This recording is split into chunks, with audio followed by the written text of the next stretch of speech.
But good conditions to get the bats going here today. Of course, that applies for both teams. And Arizona State, certainly a team that has been swinging the bat in incredible fashion throughout much of the season, and especially of late. They have scored double digits in 5 of their last 7 games, including last night's result. It starts with Ryan Campos, junior from Mesa, Arizona. Campos, the team leader across several different categories for Arizona State as Lim rocks and deals. First pitch, away we go. Cardinal and the Sun Devils enjoy the game as Campos is just in front of that one. First pitch at 2:07, so we're a couple minutes late. Not the 5-minute delay that we saw last night, but that's because there was a rabbit on the field. No rabbits today. Yet. Not yet, anyway. The 0-1 pitch from Lim. There's that slider from the lefty that tails low and outside for ball 1. Campos slashing .328, .435, .574. Leads Arizona State in at-bats, runs, hits, doubles, RBI, total bases, and walks. That's all? That's all. At least all that I could circle on my stat sheet. That pitch didn't miss by much, and the count goes to 2-1. Jason Venzen behind the plate, calling balls and strikes. Travis Eggert at first. Gary DeFabio at second, and Jeff Henricks is at third as Lim goes to a 3-1 count on Campos. A bit of a hit parade for the Sun Devils last night as they wrapped out 13 of them, but Campos had only 1 at the top of the lineup, the 3-1. Fastball misses outside. Leadoff walk issue to Campos. His 36th base on balls of the year for Campos as he takes first. You want to talk about hit parades. We talked about their 21-18 win over Washington to close the series last weekend. 23 hits for Arizona State in that game, 22 for Washington. 45 combined hits in a game. That was on getaway day. I hope that Washington scheduled their plane flight home accordingly. Here's Kien Vu. What a player he has been. The sophomore from San Diego looks at the first pitch. Breaking ball catches the outside corner for strike 1. I remember looking at the time of game in that game, and it wasn't that much above 3 hours, if I remember correctly. All right. So it went a little faster than I expected it. The 0-1 from Lim maybe misses just a little bit high. Count goes to 1-1. Vu slashing .419, .486, .790. Leading Arizona State in all categories and would be leading the Pac-12 in all categories if not for Travis Bazzana's bananas year up at Oregon State for the Beavers. Throw back to first. And 11-0 win for the Beavers yesterday. But you know you're having a good season, Troy, when you go 2 for 5 and your batting average goes down. Yeah. That's the kind of season it's been for Bazzana, who I'm sure they're already engraving his name in the Pac-12 Player of the Year trophy as we speak, if they haven't done it already. The 1-1. There's that gorgeous slider, but I think it maybe got a bit low in the zone, 2-1. It has some pretty good movement on it today, and so far that outside corner hasn't quite been given it by Jason Venzen. 2 balls, 1 strike. Fastball misses outside, 3-1. So for back-to-back batters, Lim deals a first pitch strike and then issues 3 consecutive balls. Vu with a 3-run home run last night. That came in the top of the 9th inning and just really added on to the damage. The 3-1. Tapped foul. Vu in Pac-12 play, 9 home runs, slugging .892 against conference competition, and that's in 22 Pac-12 games played. It's not a small sample size by any stretch of the imagination. The 3-2 pitch from Christian Lim will have to wait as he throws back over to first, keeping Campos in close. Campos 4 of 8 in stolen bases this year.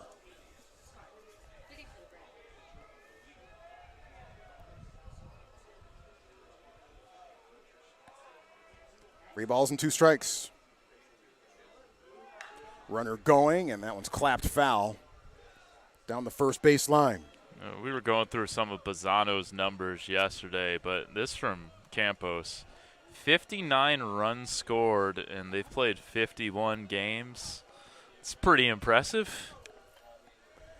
That means you're scoring. Yeah. Guys behind you doing a good job of knocking you in, which is your leadoff man. You have to get on base number one. Yeah. He will help around you. Ball 4. Back-to-back walks to start the game for Lim. Lim came into this game with a 3-to-1 strikeout to walk ratio, 75 to 25. So you're telling me that he's going to get 6 strikeouts in a row now? I would not be mad at that. It's going to be tough, though, especially with this guy coming to the plate, Nick McClain, redshirt sophomore from Tustin, California, on a 13-game hit streak. And he has been on a tear of late, went 3 of 5 with a home run and 3 RBI last night. Earlier in this 13-game hit streak, McClain homered in 5 straight games. Overall, McClain with 10 home runs, 46 driven in, hitting .314, slugging .603.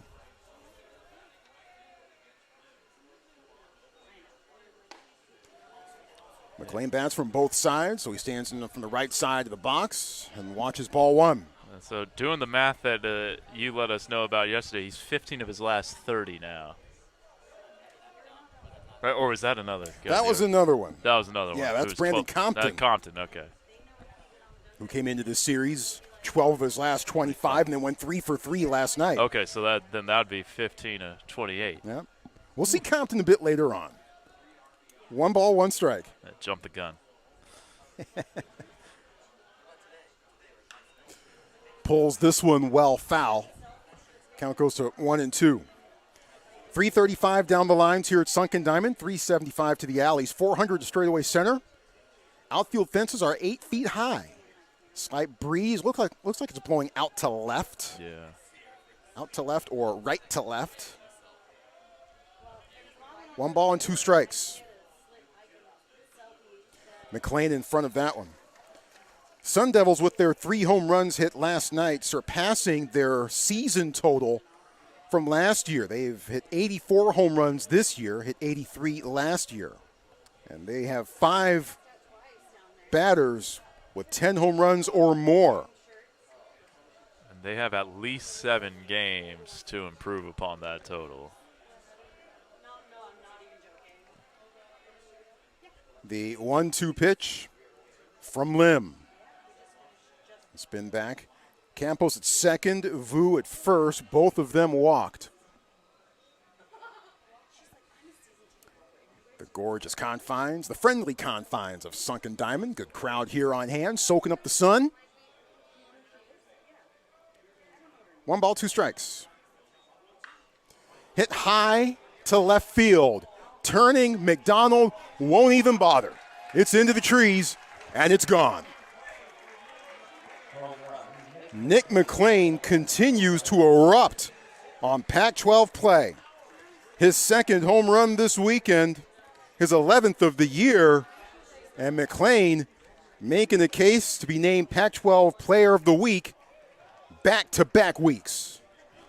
So make it a 14-game hitting streak, and he now has a home run in 7 of his last 8 games. And that one, no doubt about it. I mean, Court looked up and left and knew he didn't have a chance. Launch angle 35 degrees, exit velocity 98 miles an hour, 387 feet the distance on that one. And, yeah, their 85th home run as a team now. And you kind of hate to lose McClain, especially like that on a 1-2 count where you're ahead. First time you've been ahead that deep into the count.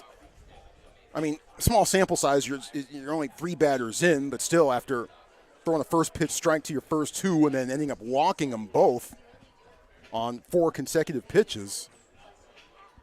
But after going ahead that deep into the count, not able to bring it home, instead it's McClain who brings everybody home. And just like last night, Arizona State up very quickly, putting 3 runs on the board before the Cardinals even grabbed a bat. And the Sun Devils bringing up Jacob Tobias, who leads Arizona State with 14 home runs, hitting .307 on the year, slugging .583. Tobias with a solo home run in the middle innings last night. This one's off the fist going back. Becerra coming in. McDonald. Becerra loses his footing, and the ball falls off to his shoulder. Becerra was backpedaling, trying to find it, trying to adjust all in one fell swoop, and then just lost his footing, and the ball falls harmlessly in shallow left field for a base hit. It's just been one of those kind of weekends to this point for Stanford, but plenty of time to reverse your fortunes. Well, and we'll talk about this, I'm sure, as the show goes along. It's not necessarily that Arizona State's pitching staff has consistently been blanking people and putting up zeros all season long. But let's get to the bottom of the first. First. Yeah. Brandon Compton went 3 for 3 last night. He's a redshirt freshman from Buckeye, Arizona, the DH for Arizona State. Compton on a 7-game hit streak. He is 15 of his last 28 in at-bats. And for the first time today, Lim has a batter down 0-2. Compton hitting .352, 11 home runs, 42 RBI. He's slugging .660 with an on-base percentage of .421. No balls, 2 strikes. Compton in front of that one, rolls that one to the Stanford dugout.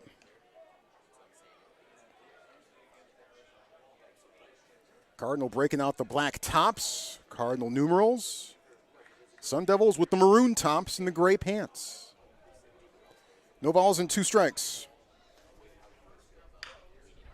In play, Cobb charging. Flip to second for 1, throw to first. Not quite in time. So Compton is safe. But Stanford gets an out on the board. Yeah, Compton hustling the whole way down the first baseline. That also, this wasn't hit quite hard enough to really turn to. Close, but not quite. You get your first out.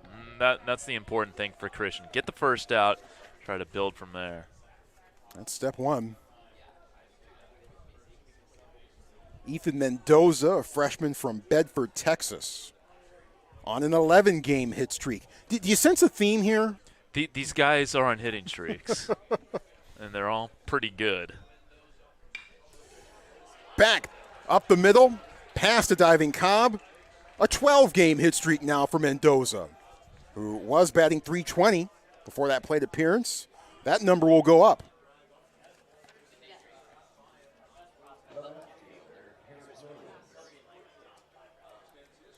Brings up Harris Williams. Grad transfer, originally from Denver, Colorado. Graduated from just up the road, the University of San Francisco. Williams slashing .288, .395, .468 with 5 home runs and 24 RBI. Williams came in as a pinch hitter last night, late in the game, and delivered a 2-run single.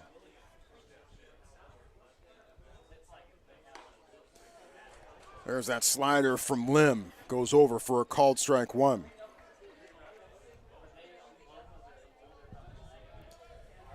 Lim has delivered first pitch strike to 5 of the first 7 batters that he has faced, but hasn't been able to finish. The 0-1. Williams got a piece of it after showing bunt, nothing in 2. I imagine the bunt sign will be off now. Yeah, he's gotten ahead, and he hasn't been able to stay ahead.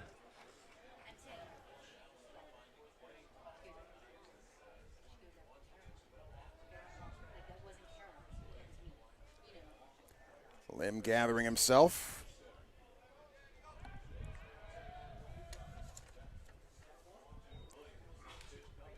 There's that curve again, disrupting Williams' timing.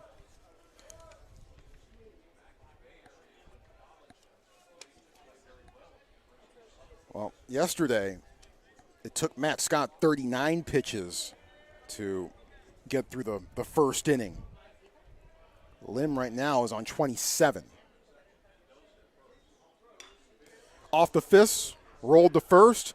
Nati surveys and throws it, shovels it to Lim, and hits him in the shoulder, and everybody's safe. Well, you can kind of tell the thought process that Nati was going through. Do I go to second? Do I keep it myself? And by the time he went through the thought process, perhaps a bit too late. Yeah, and second was always going to be tough. on the force. I mean, hindsight's 20/20, obviously, but take the out. The sure one at first. Bases loaded, one out for Kevin Karstetter, who did not play for the Sun Devils in their series last week at Washington. If he did, I'm sure we'd be talking about hit streaks and Buffalo numbers for him, too. Karstetter overall on the season batting .265, no home runs and 7 driven in. Bases loaded and one out. Hit high, but shallow. Coming in, it's Hot, makes the catch, tagging up, the throw cut off, and now caught in the rundown between second and third. Mendoza is erased there. The run does count, and Arizona State is up 4-0, with Stanford coming to the plate. Here's Owen Cobb, who is on a 13-game hit streak. The grad student from Seattle, slashing .319, .368, .527. Lead Stanford with 188 at-bats, 60 hits, 2 triples, and 99 total bases. Cobb scored the lone run of the game for Stanford last night, an RBI single by Malcolm Moore. Pitch called on the outside corner, strike one from Markle.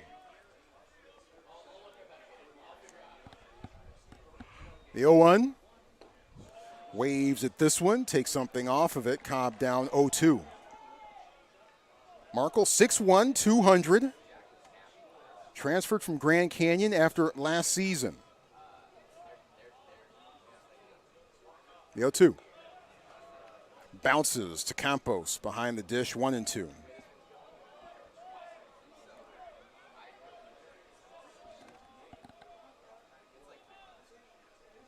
One ball and 2 strikes. Swing and a miss. Cobb waves at it, does not connect. That was a nasty pitch there from Markle. Stanford batter struck out 13 times last night, 9 of those belonging to A-State starter Ben Jacobs. Brings up Ethan Hott. He's from the Valley of the Sun, Paradise Valley, as a matter of fact. Hott, a sophomore.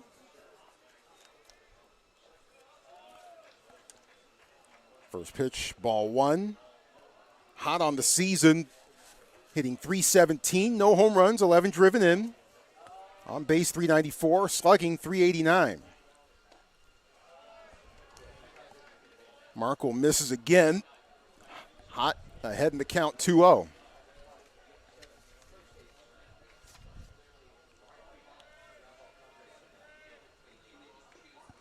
Hott in front of that one, fouls it off, 2-1. Hott had a 7-game hit streak snapped last night. Was 2-time first-team All-State during his days at Chaparral High School. And now Hott hoping to start a new hit streak as he singles that one underneath Tobias's glove and into right field. And went with the pitch, go opposite field. Nice piece of hitting there. Try to get a one-out rally going here in the bottom of the first.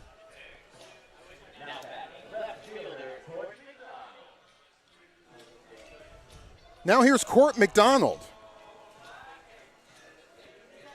Team high .331 batting average, 3 home runs, 27 RBI. Slugging .424, on base .403. The sophomore from Arlington, Texas, right smack in the middle of the Metroplex. A place that both Stanford and Arizona State are going to get to know a bit more of in the years ahead. Throwback over to first. Arizona State, of course, heading to the Big 12, home of TCU in Fort Worth. Stanford heading to the ACC, where they'll be joined by fellow new addition SMU, which is on the Dallas side of the Metroplex, University Park, a few miles north of Dallas. Nice area, I'm told. I've never been to University Park. Yeah, same here. I've been to TCU. That's a nice campus.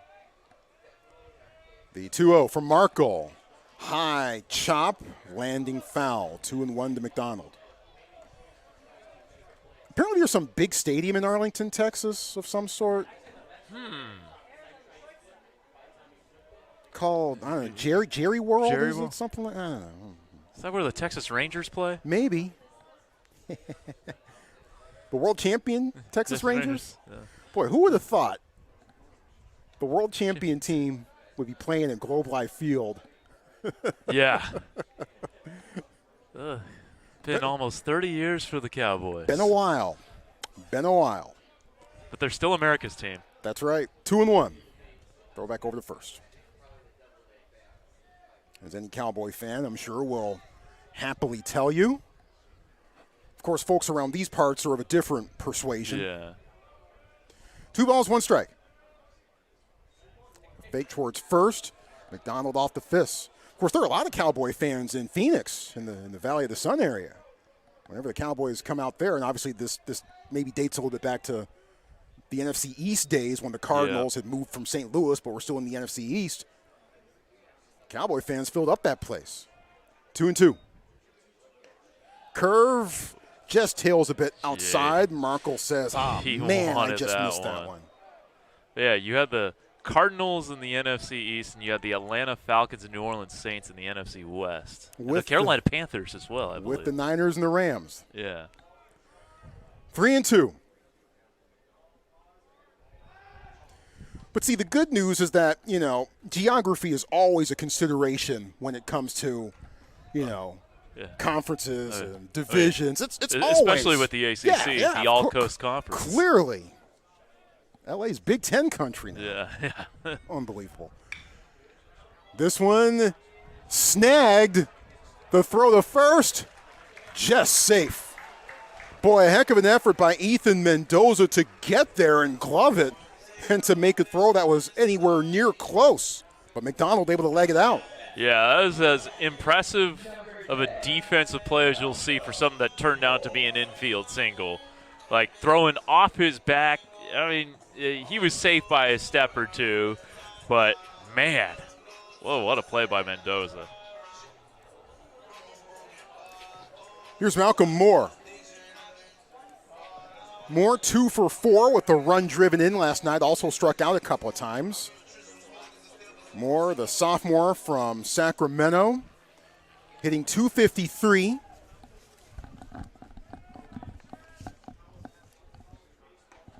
As Markle tries a curve, it misses maybe a little bit high for ball 1. Despite Moore's .253 batting average, he leads Stanford with a .415 on base percentage and leads Stanford with a .538 slugging percentage.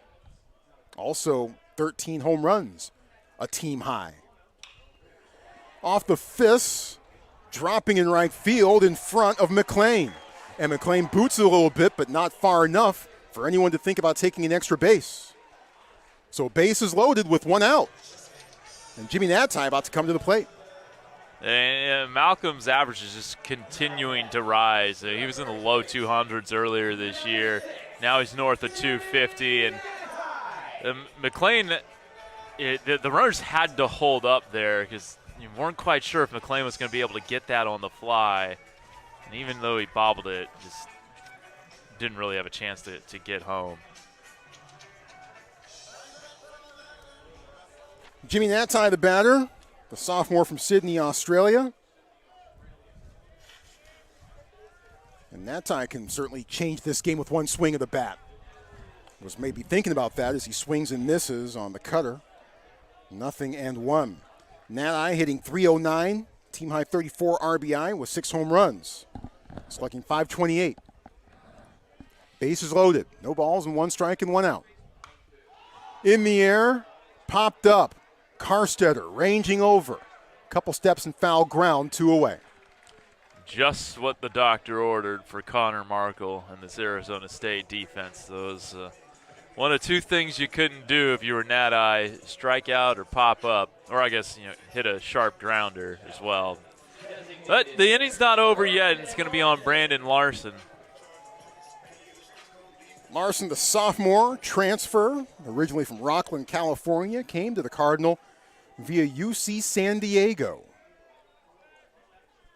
Swings and misses on the slider there. Just tailed far away from Larson for strike one. Yeah, started that on the outside corner and then ended up on the other, in the righty's batter's box. Larson batting .284, 4 home runs, 17 RBI. Swings and misses again. Same pitch, same result. Yeah, it's got some nice bite to it.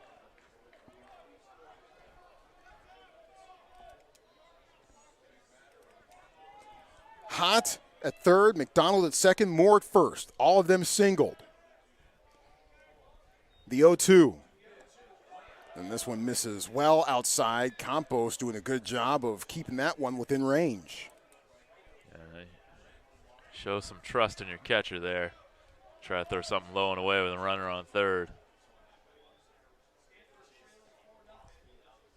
The 1-2 pitch from Markle. Thought about it.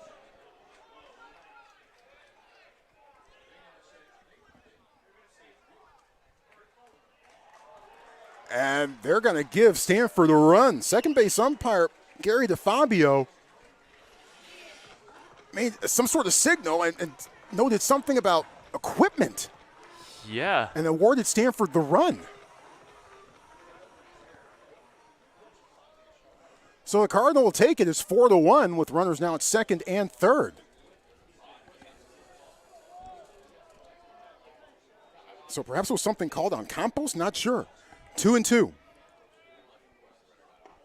That fastball gets Larson looking. So Stanford does get one across, but they are still down after one inning of play. Sun Devils 4, Cardinal 1. 4-1, Arizona State leading Stanford heading to the top of the second inning.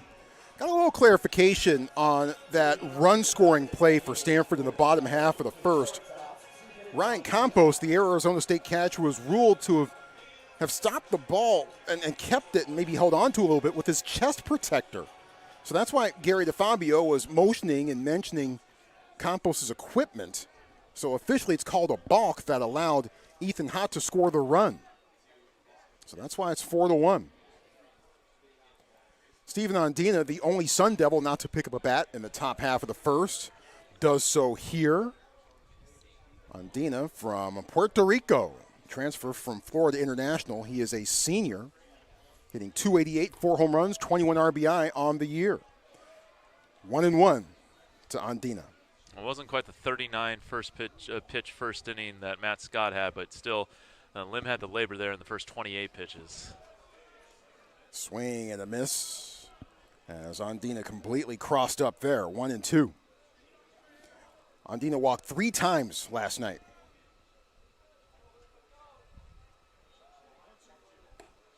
Tails outside, 2-2.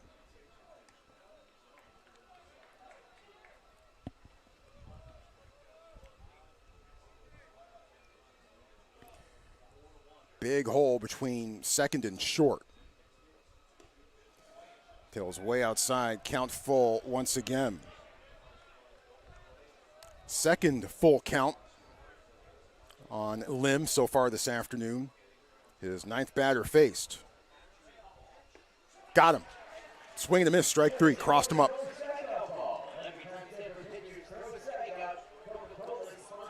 First strikeout of the afternoon for Lim.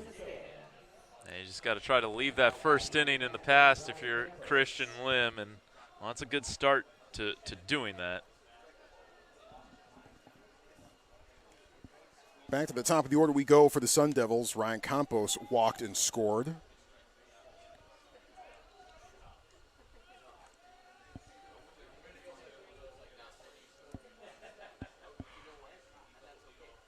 Lim taking a little bit of time.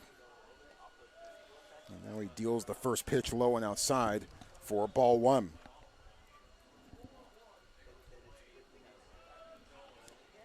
Entering today in Pac-12 play, Lim with 8 starts against conference foes, 3-3 with a 4.22.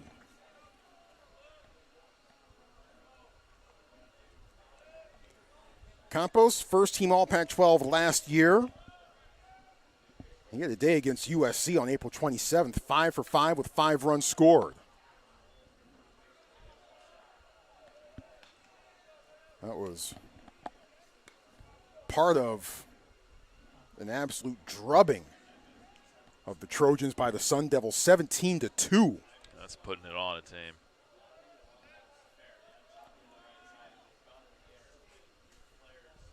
A 1-2 pitch. Got him. Back-to-back Ks for Christian Lim. 2 away.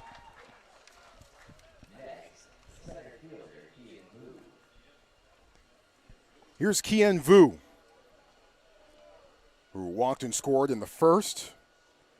Didn't become a regular starter until March for Arizona State, the end of March, but he's blown it up. In fact, Arizona State head coach Willie Bloomquist said, boy, shame on me for not playing him earlier. But Vu making the most of his opportunity. That's high for ball 1. I'm going to go out on a limb here, Troy, and say that he's going to make his first start of his junior season before March next year. You would think, barring anything maybe health-related or something like that. But I would think that Vu, for the most part, if he continues to play at the pace that he has for the last 6 weeks, has a spot in the lineup as long as he wants it here at Arizona State. And as long as his eligibility is still has not been exhausted. I mean, this guy, 489 OBP, like you're basically every other time you step to the plate, you get on base. It's crazy. Just fouled off. And he admits that his pregame approach, he takes batting practice seriously. He's all business then. But after that, he reminds himself that he's out there trying to have fun and win a baseball game. It's a nice little balance there. Yeah. I like it. 1 ball, 2 strikes. Got him. Ooh. Back-to-back-to-back Ks. Christian Lim. Filthy pitch to finish off Vu. 3 up, 3 down. Arizona State ahead by 3. Bottom second, straight ahead. The 7-8-9 batters due up for the Cardinal as we begin the bottom of the second inning. Arizona State with a 4-1 lead. Thanks for joining us here on Stanford Live Stream. Whether you're here in Northern California, our friends rooting for the Sun Devils, if you're watching down in the Valley of the Sun, no matter where you are, thanks for spending part of your day here with us. Connor Markle deals to Brady Reynolds. First pitch low and outside for ball 1. Reynolds on the year hitting .230 with 2 home runs and 13 RBI. He's a freshman from Bakersfield.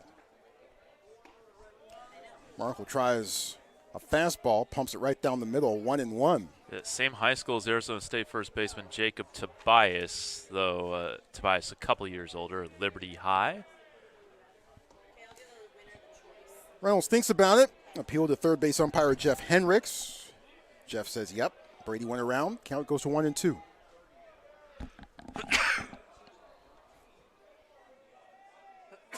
One ball, 2 strikes. Campo spinning around to get out of the way of that one. Count goes to 2-2. Reynolds with a 3-run home run against Penn State on February 25th. And he works the count full here. Markle working quickly. The pitch. Swing and a miss. Back-to-back strikeouts for Markle. I'm reminded of another lefty who worked quickly on the mound, Mark Burley. I was living in Chicago when he was on the White Sox. Loved watching him pitch. Especially if he had something to do afterwards. Yeah, exactly. Here's Trevor Haskins. The pride and joy of San Jose, California. Playable. Markle off the heel of his glove, but is able to pirouette and make the throw to first in time for the out. That's a good recovery by Markle there. Sometimes if you're pirouetting, you're not exactly sure where the ball is, tracked it, and made a nice throw. Timo Becerra, the junior from Clovis, California. Slashing .299, 358, 338. No home runs, 14 driven in. Becerra from Buchanan High School. Same high school as Brock Jones. What fun he was to watch. He was a good one. For the Cardinal. Yes, indeed.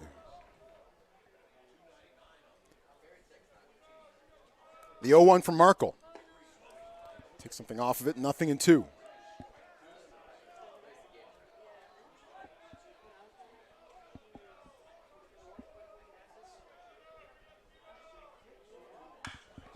Smack to center, dropping down, and in front of Williams. And Becerra is safe. Great effort there in left field by Harris Williams. Didn't quite come up with it. See if Cardinal can get a 2-out rally going.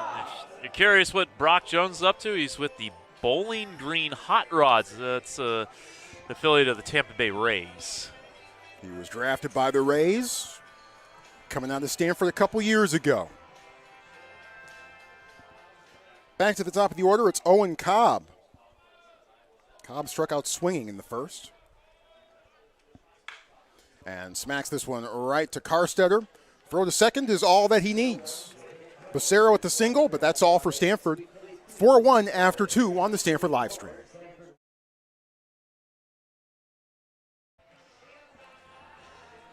Arizona State leading Stanford. We head to the third, and taking the mic for the third and the fourth, it's Kevin Dana. Thank you, Troy. Arizona State, 4 runs on 4 hits and 1 error. Stanford, 1 run, 4 hits, no errors. 3-4-5 due up for the Sun Devils, starting with Nick McLean, who homered for the second straight game in the first. It was a 3-run blast to make it 3-0 after Campos and Vu walked, as he looks at that first pitch from Lim high. Christian Lim needed just 15 pitches to get out of the second inning. He struck out the side. Fastball at 89 miles an hour, missing high and away. 2-0 to Nick McLean. It's from Tustin, California. It's in the OC, Orange County. 2-0. This one drilled deep to left. No doubter bouter again. Nick McLean, 2 for 2 with 2 home runs and 4 RBI. And it's another 4-run lead for the Sun Devils. They're up 5-1. 417 feet. 107 miles an hour off the bat. And Nick McLean is just scorching Stanford pitchers this weekend. His first home run had an exit velocity of 98 miles an hour and went 387 feet. So he pumped this one. Whew. So that is the 86th home run of the season for Arizona State, 5th of this weekend, as Jacob Tobias, the first baseman, steps in. He singled last time up, and he looks at ball 1. Third home run of the weekend for McLean. Included in his recent streak of play a walk-off grand slam in the bottom of the 10th against the Washington Huskies 8 days ago. That was their 11-7 win in 10. There's the 2-0. That misses just outside. So McLean, who has homered in 7 of his last 8, he's at 12 home runs on the season. So it wasn't like he was knocking them out of the park a whole lot to start the season. But, man, guy is on a heater. There's strike 1. That one got up to 91. Lim had been living around 88, 89 most of the first 2 innings on that fastball. 3-1 to Tobias here. And that one fouled off. Tobias taking a cut. And high school buddy of Brady Reynolds, same high school they went to, Liberty High in Bakersfield. Home of some of the best cookies in Southern California. 2 fat sandwiches if you're ever in Bakersfield. There's the 3-2. Breaky ball, strike 3. Got him with the slider on the outside corner.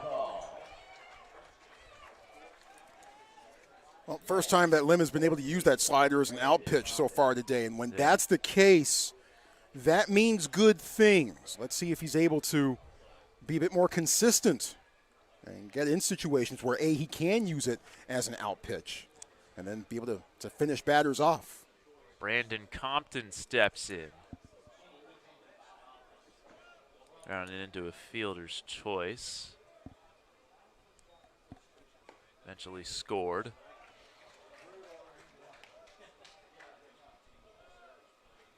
part of that 4-run first for Arizona State.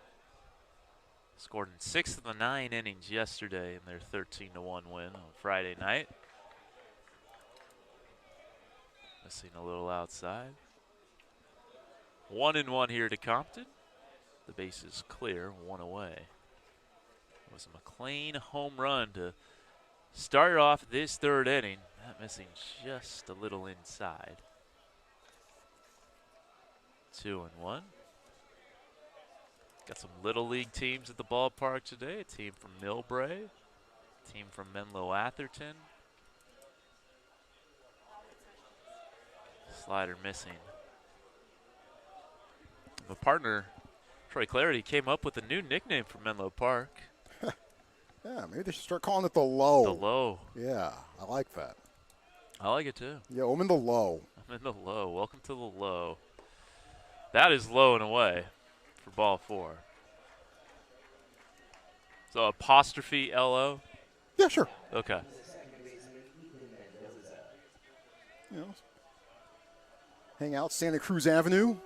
There you go. Go to Stacks. All right, you could do that. They got that Penzi Spice Shop, which is just my weakness. Okay. Downtown Menlo Park. Nice. Ethan Mendoza now. He singled in the first. Getting his average up to 324 on the season. As he hits this sharply to short, Haskins gets the force. They go 6-4-3. They turn 2 to end the 3rd. Not before the McLean home run, though. Arizona State gets the lead back up to 4 as they lead the Cardinal 5-1 here on the Stanford live stream. Bottom 3rd. 2-3-4 due up for the Cardinal. They trail Arizona State 5-1. Kevin Ann alongside Troy Clarity. Ethan Hott steps in. Singled and scored in the first inning. Came in on the balk. As he looks at ball 1. Markle hasn't exactly, he's had some really nice stuff, but he hasn't exactly completely fooled the Cardinal. He's given up 4 hits in 2 innings. A 1 unearned run, swung on and missed for strike 1 to Hott. Been kind of rare that we've seen that challenge fastball from Markle, but we just saw it right there. Clocked at 89. Hott, a self-taught pianist.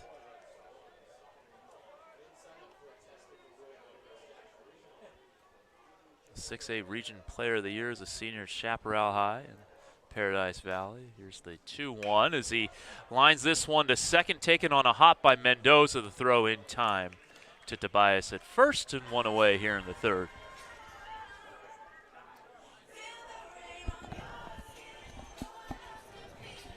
So that'll bring up Court McDonald, who bumped his team high average at 335. Up a couple of points after his first inning single. Chopper down the first baseline, foul. Ball thrown back to the Stanford dugout. Wind blowing out to right center at the moment. Big cut there from Court. That gets past him for strike 2.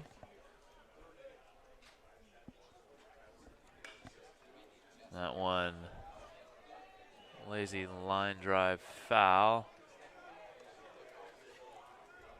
McDonald, the hit yesterday, hit today, is reached base safely in all but 5 games this year, which he's played.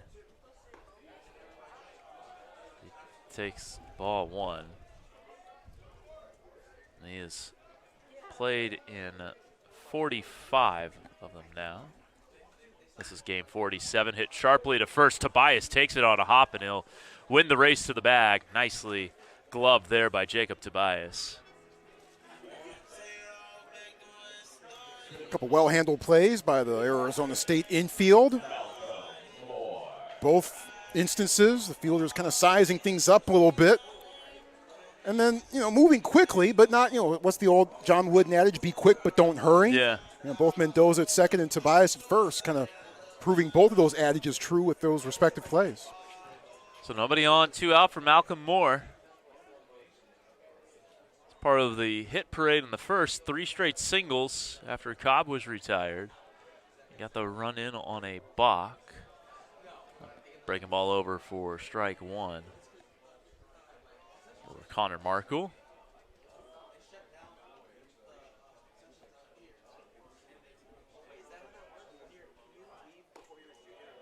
On the way, that was his 45th pitch. Right around 15 pitches per inning. Markle on his 13th batter faced. He's thrown first pitch strikes to 8 of them now, by my count. 62% of the batters he's faced. If we are to round up 61.5%, which we do, or at least I do.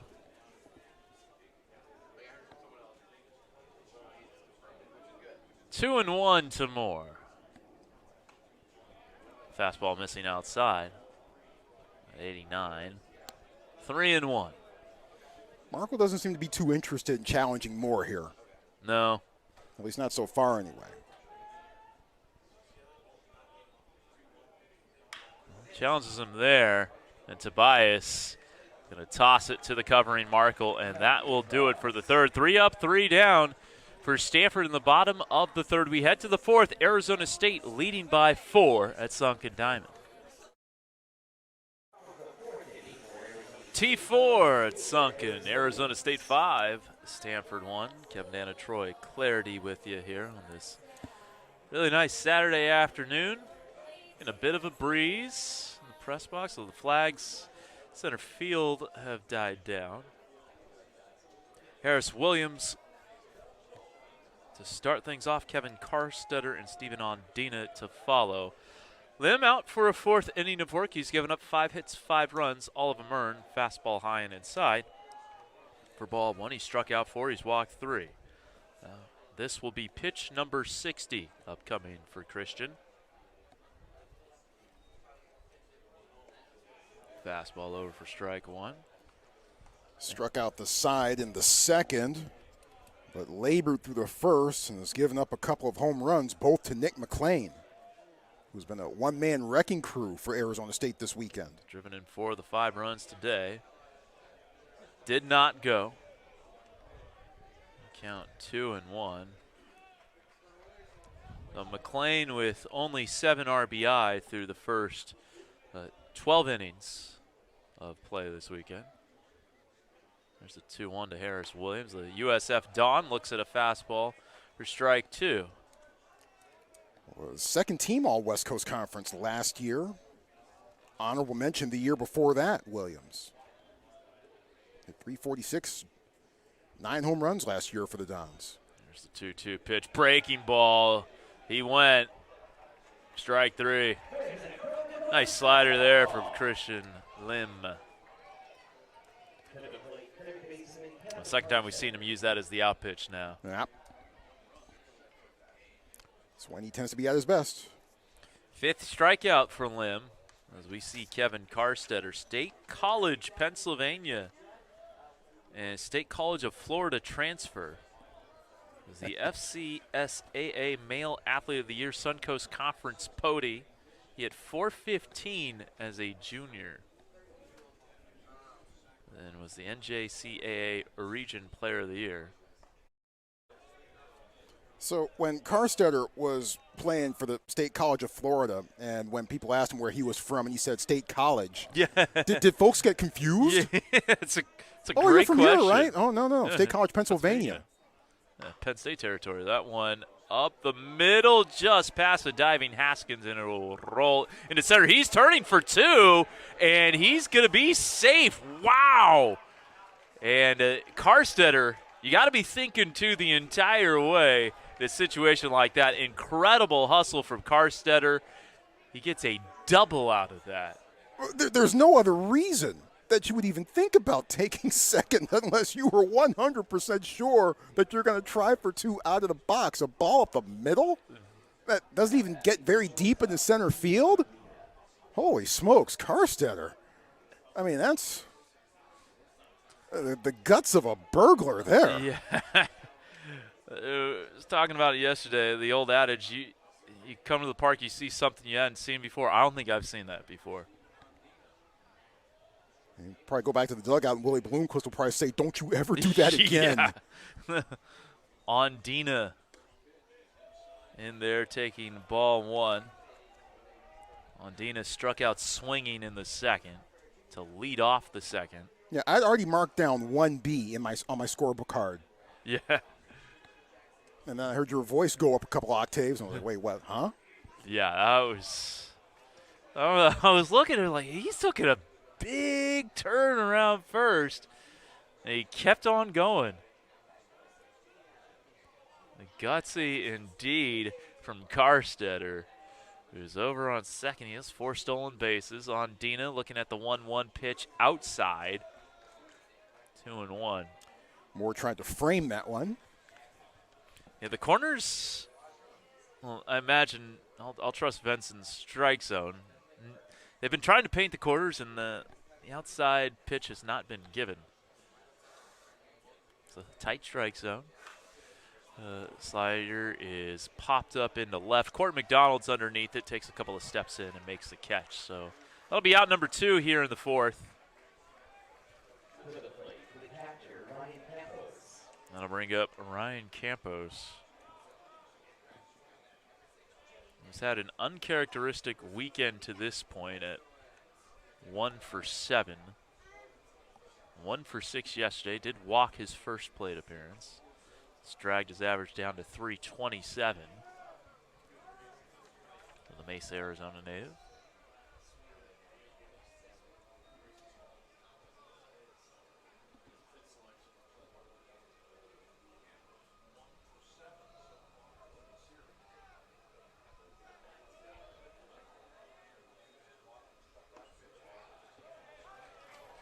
Slider over for strike 1.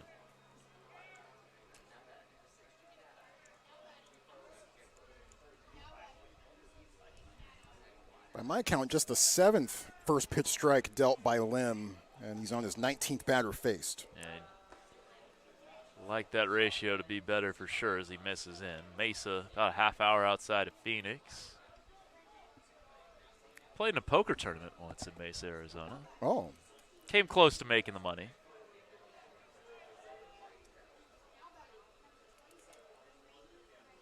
There's the 1-1. Breaking ball lifted to left. McDonald over to his left to make the catch, and that'll retire the side. So second time Arizona State today has not scored in their half of the inning. We head to the bottom of the 4th. Stanford looking to trim this 5-1 deficit a tad here on the Stanford live stream. All right, bottom of the 4th, it's time for a junior announcer inning in the press box. I'll say a couple of games I did in the Oregon series, the junior announcer brought some serious luck. So we'll see if that good luck and good vibes can carry over here for Jimmy Nadai and friends. Jimmy will step in first. He fouled out in the first. Popped it up with the bases loaded and 1 out. As he looks at ball 1. This will be the 50th pitch from Connor Markle. He's given up 4 hits, 1 run, as this one is fouled back over everyone's head and out of play. He has struck out 3 through the first 3 innings. And no walks. And no walks. That's a big one. That has helped keep his pitch count down a little bit, 16 pitches per inning. Here's the 1-1, and there's ball 2. It's a good breaking ball that didn't miss by much there from Markle. Through 6 shutout innings, allowing just 1 hit, and got the win at Arizona March 16th. Missing in, and of course before heading to Stanford, Arizona State lost to Arizona in a midweek game, 5-3. Speaking of Arizona, it was also the last team Stanford faced. So this one hit sharply on the ground to short. Ondina has it, arranging it to his left to make the throw. 1 away.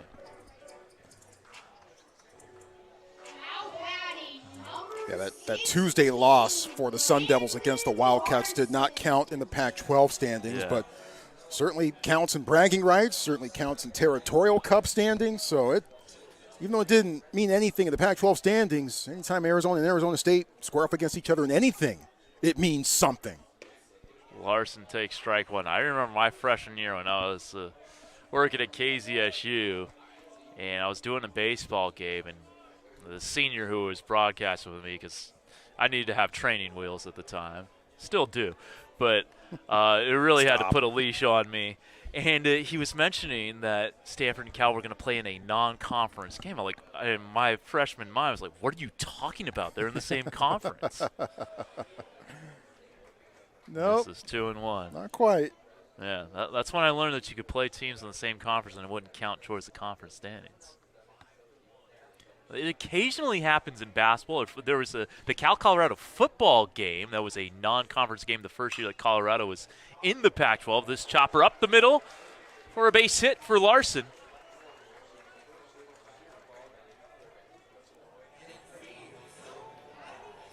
And remember that Cal-Colorado game had been previously scheduled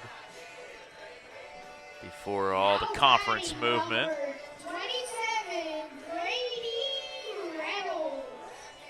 Our junior announcer put some oomph to it. I like it. Yeah, not bad. Ray Reynolds will step in. Struck out swinging in the second inning. Freshman from B-Town, as they call Bakersfield. At least some Bakersfield natives call it that. Spent plenty of time down there. Nice. That's fouled off. A couple nice places to eat. Nice, really nice hotel we'd stay at. Marriott on Truxton. Our G League travels. The Blaze? So that's the minor league baseball team. Okay. Bakersfield Jam was the Jam. basketball team. Okay. And they had the Bakersfield Condors who play at Rabobank. It's the Cooper Overlord has changed. I don't think it's Rabobank Arena anymore, but it was attached to the Marriott. Oh, that's convenient. Yeah. Unfortunately, the Bakersfield Jam did not play there when we were in the league, and Bakersfield was still there. They are no longer in the G League. Count 2-1 to Brady Reynolds, with Larson standing on first, taking his lead. He's got one stolen base this year. Markle looking at him as he comes home. The high cheese swung on and missed. Strike two. You ever been down to Bakersfield? Been through it. Okay. That's usually how it goes. Yeah, it is, yeah, on the way to L.A.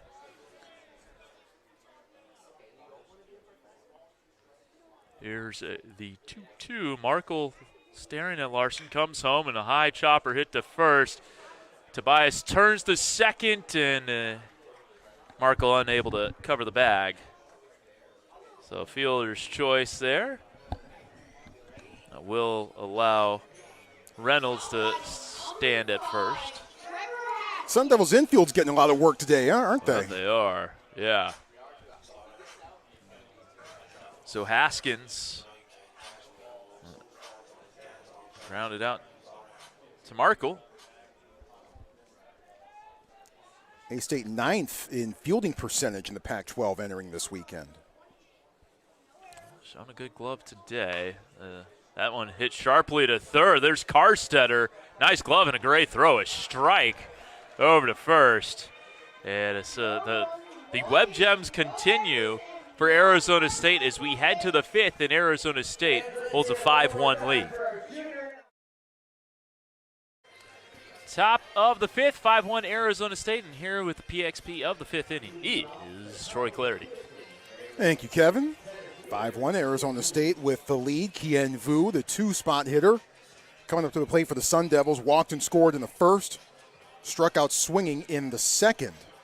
On an 82-degree afternoon, the warmest weather we've had here in the Bay Area so far this year. Before things start to cool off just a little bit. Lim deals inside. It's ball one to Kien Vu. Lim with 5 strikeouts and 3 walks and now 4+ innings worth of work. Swings and misses at the fastball on the outside corner. 1 ball, 1 strike. Yeah, next weekend the temperature is supposed to be in the mid-70s after living in the low 80s this week. 90 in Tempe right now, by the way. There's that curve dropped in there. 1 ball, 2 strikes. Had a chance to pop over next door for a few moments before the game today. Stanford women's soccer in its spring season. They were playing UC Davis, so had a chance to check that out for a few minutes or so. Their regular season will be here before we know it, with Lim stepping off. You want to talk about a powerhouse of a conference, ACC women's soccer. Yeah. When you got Stanford, you got North Carolina, Florida State, Duke. Yeah. Whew. Yeah. I mean, 2 balls, 2 strikes. I believe a pitch clock violation may have been called against Lim on the previous sequence. Now the count is 3-2. Yeah, and look, the Pac-12 has been right up there, probably the top conference in the country, but the top of the ACC, maybe just a smidge ahead of the top of the Pac-12 over the last couple of years as Vu walks. Yeah, I mean, you can count on there being at least one ACC team every year in the College Cup. And I don't think, especially with Stanford going into the ACC, I don't think that's going to die down going forward, I soon. think you still can. Yeah. Well, drop whatever you're doing and watch. Here comes Nick McLean. 3-run home run in the first, solo home run in the third. 3 home runs so far this weekend. And he swings and fouls this one off opposite field, heading towards the right field plaza. McLean transferred from UCLA after the 2022 season. He actually missed the first half of last year with a hand injury, but made up for it with an impressive back half of the 2023 season. He began his stretch run last year with an 11-game hit streak, and he's been able to carry much of what he was able to do in a truncated season for him last year into this season. He's down 0-2 here. No balls and 2 strikes. The pitch fouled off of Moore's mask, but he's okay. And the count stays at 0-2. But it was kind of nice to see a little soccer for a few minutes or so. Stanford making the national championship game last year. Could very well be in position to make a deep run in the NCAA tournament again in the upcoming season. We'll see what happens. Losing to an ACC team? Yep. Florida State got him. And look, Florida State was a fantastic squad last year. No balls and 2 strikes. Runner going. Lim throws to first. The throw to second. Got him. Teamwork makes the dream work. And Vu is erased at second. The first time he's been thrown out on the base paths this year. Yeah, they got him leaning the wrong way. Vu still almost got into second. That was a closer play than I expected it to be, but nice work there starting with Lim. So base is empty for McLean, who smacks it right to Cobb. Doesn't even have to move. 2 away. Well, that sequence worked out as well as it could have for the Cardinal. Yep. But the work not done yet. Jacob Tobias, Arizona State's leader in home runs so far this season. Singled in the first, struck out in the third. Looking forward to seeing the women's soccer schedule whenever that's announced. Yeah, that season starts in August, middle of August, second, third weekend of August. Yep. So I imagine you're getting it in June, somewhere around there, maybe early July. Yeah, or maybe even before that. Who knows? Perhaps before. Especially intrigued to see if and where Stanford faces North Carolina. Yeah. Thanks to some thoughts from one Anson Dorrance. Yeah. Ooh. 1 ball, no strikes. Floats the breaking ball right in there, 1-1. Let's just say Anson Dorrance a little less than enthused about Stanford and Cal joining the ACC. Yeah, well, you know what? He'll have to deal with it.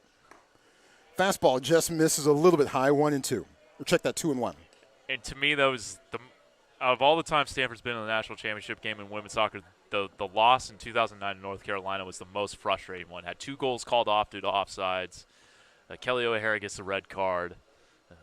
UNC, they had one of the color commentator was a former UNC alum, and so me watching with my Cardinal-colored glasses, just say I was a little frustrated. It's all right. They made up for it in 2019, though. Yes, 2-2. Tries the fastball, just misses maybe a little bit low. The count's full.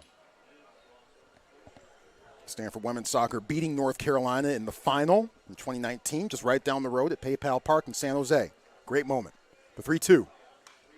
Skied high, lifted well, foul, and out of play. Usually when Stanford makes it to the national championship, they are facing an ACC school. I'm thinking about when they beat Duke in 2011, lost to Notre Dame in 2010. Believe Notre Dame might have been Big East back then. I can't. Yeah, don't quote me on that one. But the point remains. Yeah, they're ACC now. 3-2 pitch once again from Lim to Tobias. Hit to right field. On his horse, Reynolds bounces in front of him for a base hit.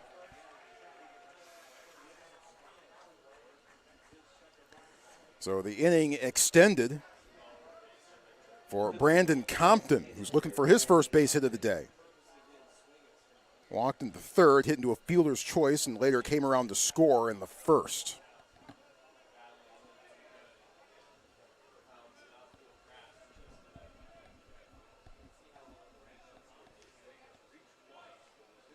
With Tobias at first. Next pitch will be Christian Lim's 90th. No action in the Stanford bullpen right now. It's a good-looking pitch right down Palm Drive. 0-1. And 92 on the gun.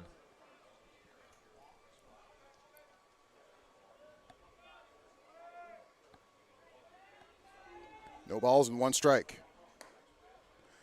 A little bit high. 1-1. Arizona State women's soccer has had some good teams over the last few years. Graham Winkworth, the head coach. Nicole Douglas scored at will. Big-time goal scorer. She was a lot of fun to watch. I remember Graham Winkworth, whenever the Arizona State would come in and I'd do one of the games, his joke he'd make is, I asked him about tactics, he said, "You see that bus over there? We're going to park it." Always got a kick out of that. A good guy to chat with. Yeah. Count 2-2 on Compton. Of course, Paul Ratcliffe, the head coach of Stanford women's soccer. One of the best. Great dude. Yeah. Great dude. Legit great dude.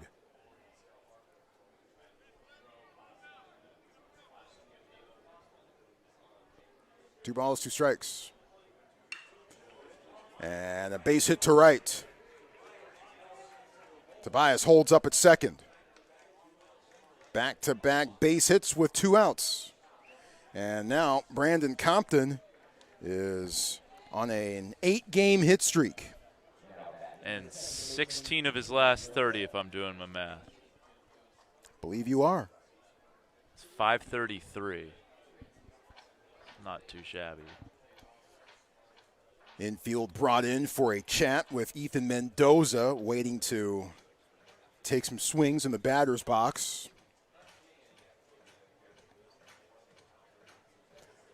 On a gorgeous 82-degree afternoon. Game 2 of this series underway. Game 3 tomorrow. 1:05 p.m. first pitch.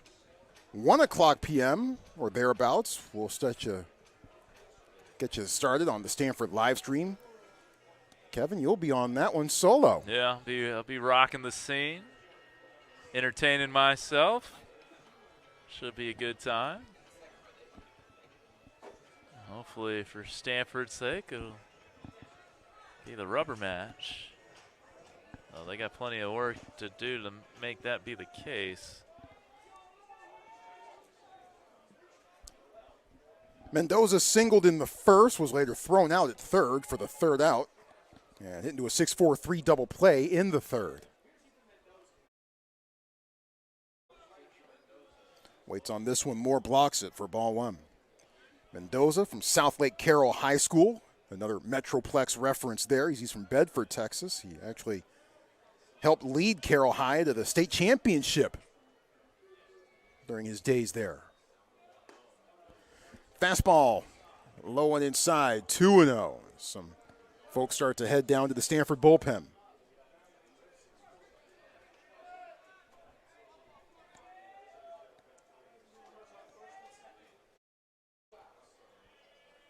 The 2-0 to Mendoza. Waits on it, misses outside, 3-0.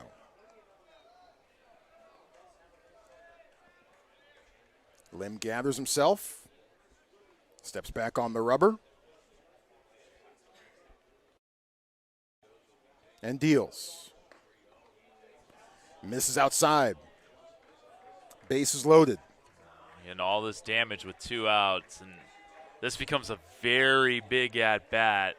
Look, 4 runs. I know Arizona State through the first 13 innings has only given up 2 runs to Stanford, but again, the 6.80 ERA coming in is a 6.80 ERA coming in. If you keep this to a 4-run deficit, you got to like your chances to come back and compete. But if they can get a big hit here, might turn things a little sideways from a Stanford perspective. Harris Williams singled, an infield single in the first. Struck out swinging to begin the fourth. Breaking ball, called strike 1. Williams against Oregon back on March 10th, 3 for 4 with a home run. Bases loaded. Singles for Tobias and Compton at third and second respectively. Mendoza walked. He's at first.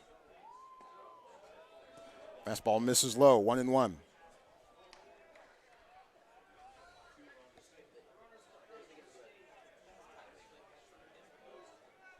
Timo Becerra just ahead of the bag on the lip of the grass on the infield.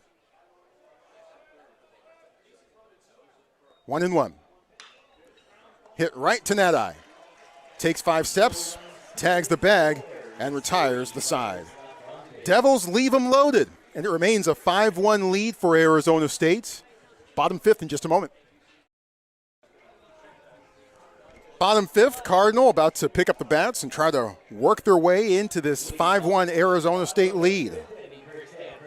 We begin at the bottom of the order, Timo Becerra, who singled in the second.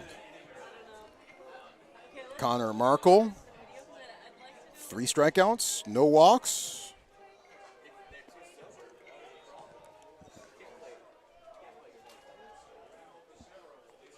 And working quickly as Markle keeps a good tempo here, fires a first pitch strike. Yeah, I think the Stanford bats would, say it after this pitch, would like the spirit of these cornhole tossers input into Connor Markle because they were not very accurate. That could have gone better. High to left field, but it'll stay in the park. Williams makes the grab. Yeah, the cornhole contest, not a high school level showing there, unfortunately. Let's just say we've seen better. We'll leave it at that. Those guys will not be on the Ocho. No. Back to the top of the order we go. Owen Cobb, 0 for 2.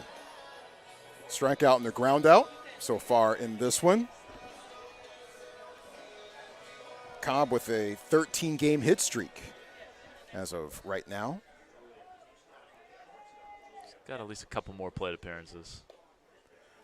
Markle fires a fastball in there for a called strike 1. Nice moment for the game today as the Stanford men's gymnastics team, the national champion Stanford men's gymnastics team, was honored before the game. Hit on the ground, right to Tobias, has to shovel it to Markle, who beats Cobb to the bag, 2 away. Just barely. Cobb was hustling for all it was worth. Yeah. Probably have a little extra pep in your step when you're 0 for 2 and you got a 13-game hitting streak going. So that brings up Ethan Hott, who singled and came around to score on a balk, and then grounded to second in the third. Stanford men's gymnastics winning its 5th straight national championship a couple weeks ago. So they were honored before the game today One of the student athletes threw out the first pitch. I missed which one it was, unfortunately. That's a bad job by me by not paying attention. As the count goes to 2-0 on Hot. But, of course, with that national championship for Stanford, that means that that Stanford has won a team national championship in 48 straight years. The streak continues. That is one of the crazier streaks out there.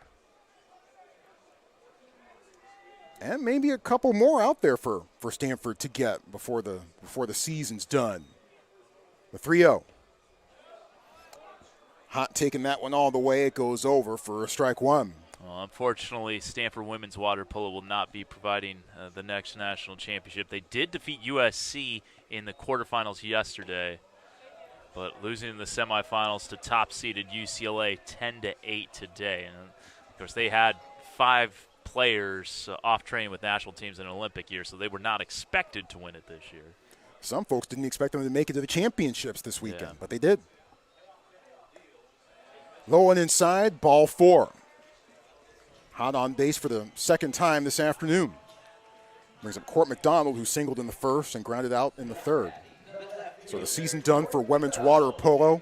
There will be a new national championship now in that sport as Stanford's efforts to claim the three-peat there will fall just a couple steps short.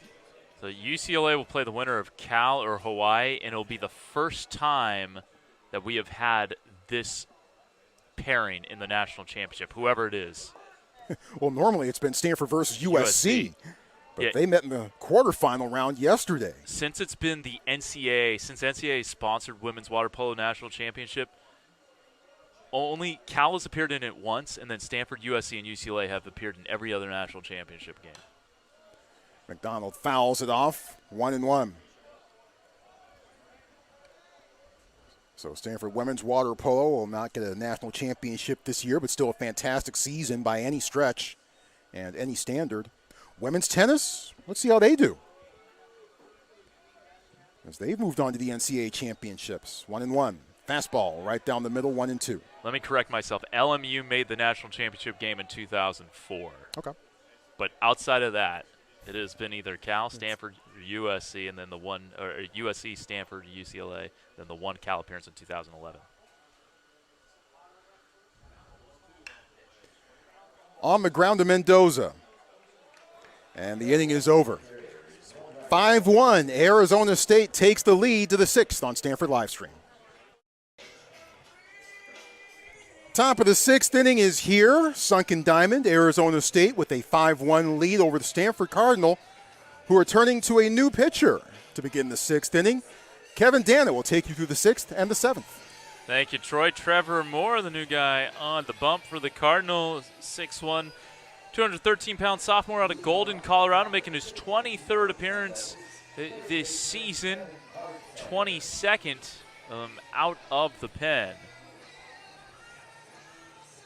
3-0 with a 5.13 ERA and a save, 47 in the third innings pitched, 56 hits, 32 runs, 27 earned, 21 walks against 47 strikeouts. Opponents hitting .292 against the righty, who's tied for 6th in appearances in the Pac-12. Coming into the weekend, his father Tim played for Stanford baseball, graduating in '92. Kevin Karstetter get us started down to a knee, taking a home run cut there, swing and a miss. getting hollered at a little bit by his teammates in the Sun Devil dugout. Fastball clocked at 93. On an 88, 0-2. A couple of swings and misses from Karstetter, who doubled up the middle on a slow roller, legged out a double on what looked to be like a routine single. Here's the 0-2 in the dirt. 1-2. Well, here's why Karstetter may have been hustling extra quickly on the base paths that last time around. Against Grand Canyon, April 9th, went 3 of 4 with an RBI. That was on April 9th. He had just 3 hits in 23 at-bats since then, entering today.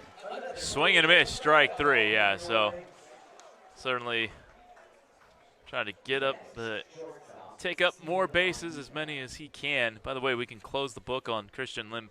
Went 5 innings, 8 hits, 5 runs, all of them earned, 5 walks, 5 strikeouts. It's a lot of fives. Through 101 pitches, 58 of them 4 strikes. Here's Steven Ondina. And he lifts this one to right, and that'll stay up for Reynolds. Quickly 2 away, taking just 5 pitches to get those 2 out. So Ondina now 0 for 3. That'll bring up Ryan Campos, who's 0 for 2. Yeah, Lim with the 2 walks to begin the game, and then the 3-run home run by Nick McLean. So down already 3-0 was Lim before he could even really get going. Yeah. And then serving up another solo shot to McLean later on. Yeah, he gave up 3 runs before he got out. Campos, he walked in the first, struck out swinging in the second, flied out to right in the fourth, and clocked at 95, missing just in. Lim was able to work out of a bases-loaded jam and emerge unscathed from that in the 5th inning, and struck out the side in the 2nd inning. So kind of the epitome of a mixed experience for Lim today. 4-mile-an-hour fastball over the outside corner, strike 1. He loaded the bases in the 5th after retiring the first 2 batters. And eventually, a sharp ground out to first. That was a hit at 100 miles an hour off the bat.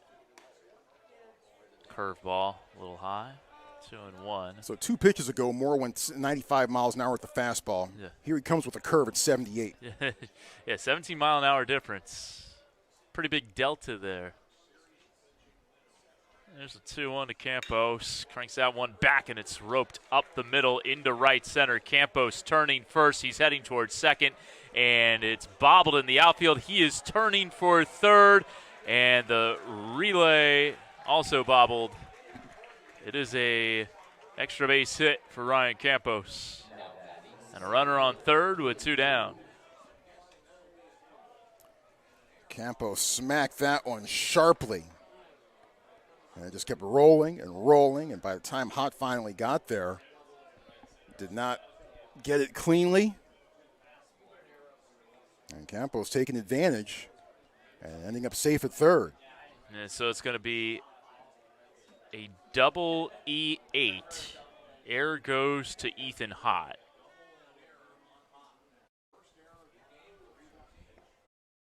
Fastball missing low and in to Kien Vu, who's reached base twice via a couple of walks. Struck out swinging in the second. He's 0 for 1. Campos has scored 61 runs this year, including a couple today. Seen low and in.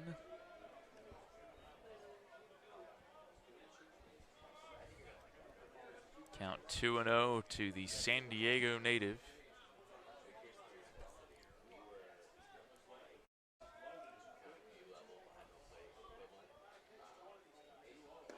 Swing and a miss.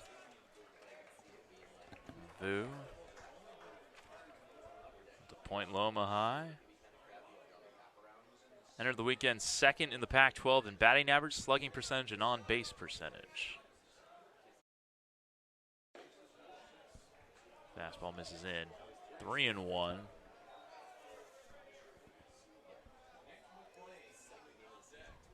So McLean on deck.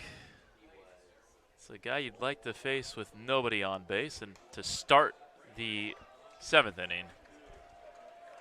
The count is full here to Kien Vu. 3-2. Big pitch right here.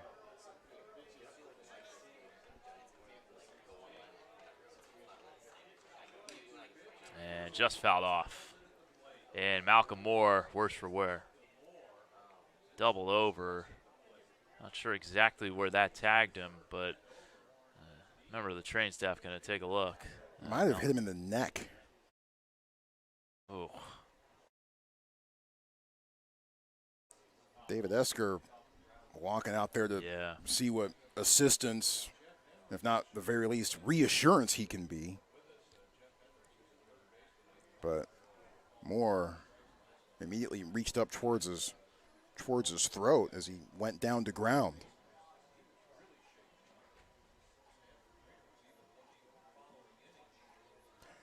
Of course, this is a similar scene yesterday, but involving an umpire, Jeff Henricks, who is now at third base today. He was calling balls and strikes last night, and he took one right off the forehead, and he was actually hunched over for a few moments and had to try to regather himself. That was last night. Here's more today, trying to work through some things.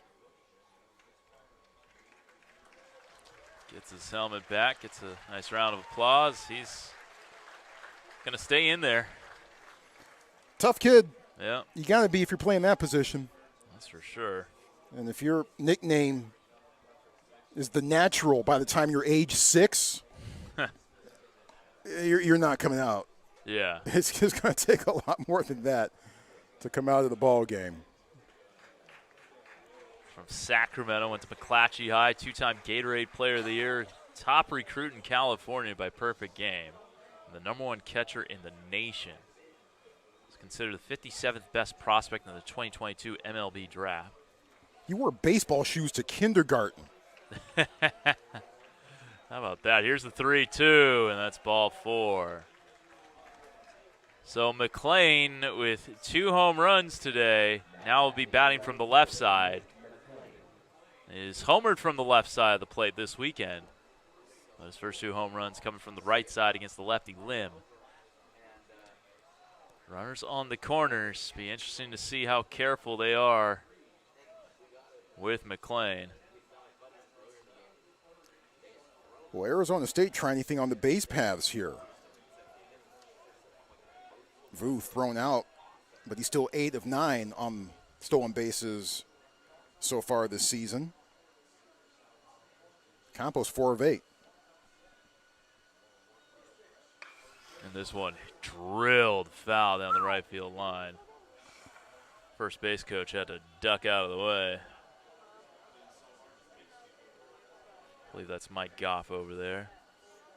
Third base coach Anthony Gillich.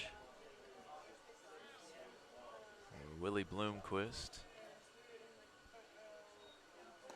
Swung on and missed. Big cut taken by McLean. High fastball. He's 2 for 3. He also grounded out to second in the 5th. Be a big out for Trevor Moore to get here in the 6th. Campos on third, Vu on first. Here's the 0-2 to McLean. Missing high. 5 runs, 9 hits, 5 left for Arizona State. 1 run, 5 hits, 1 error, 5 left for Stanford. Here with 2 outs in the top of the 6th.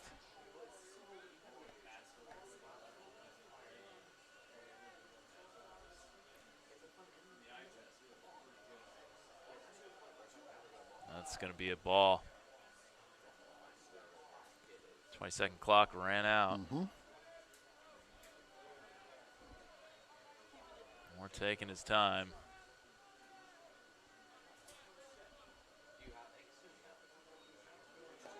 That's in the dirt.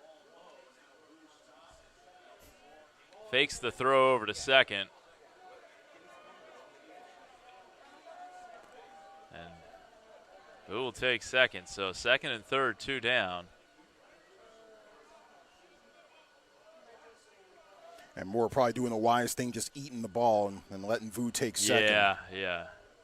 Then you can get Campos trying to take home. And that's a cut foul.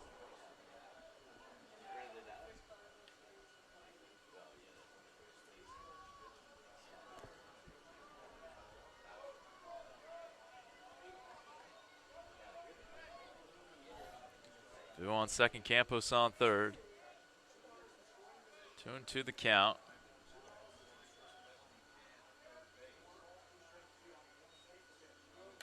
And that's fouled out of play behind everyone. Big spot here. You do have first base open if you want. not have to give in to McLean. Yeah, it's just crushed pitching over the last week and a half or so. Takes strike 3 on the curve. Wow, what a pitch there from Trevor Moore to end the threat and keep the Sun Devils off the board for the 3rd straight half inning. We head to the bottom of the 6th. Stanford still trailing 5-1. Bottom 6. Arizona State still had 5-1 over Stanford. Malcolm Moore got tagged behind home plate. Lead things off.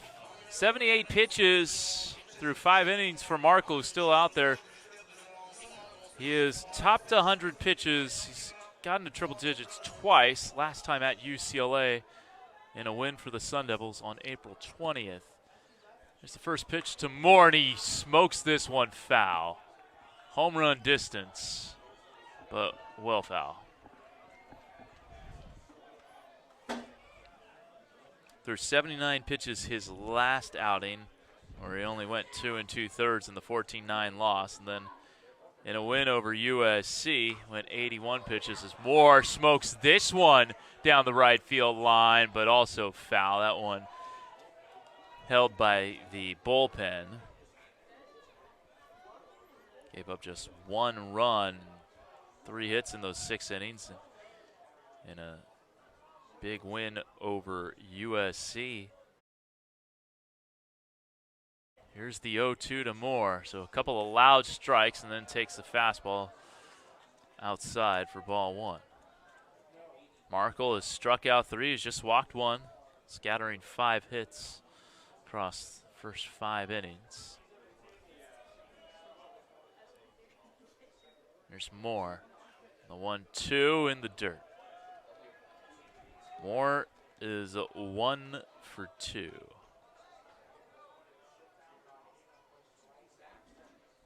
Now hitting .256 on the season. 2-2, swung on and missed. And the throw will be in time. So 1 away here in the bottom of the 6th, and that'll bring up Jimmy Nadai.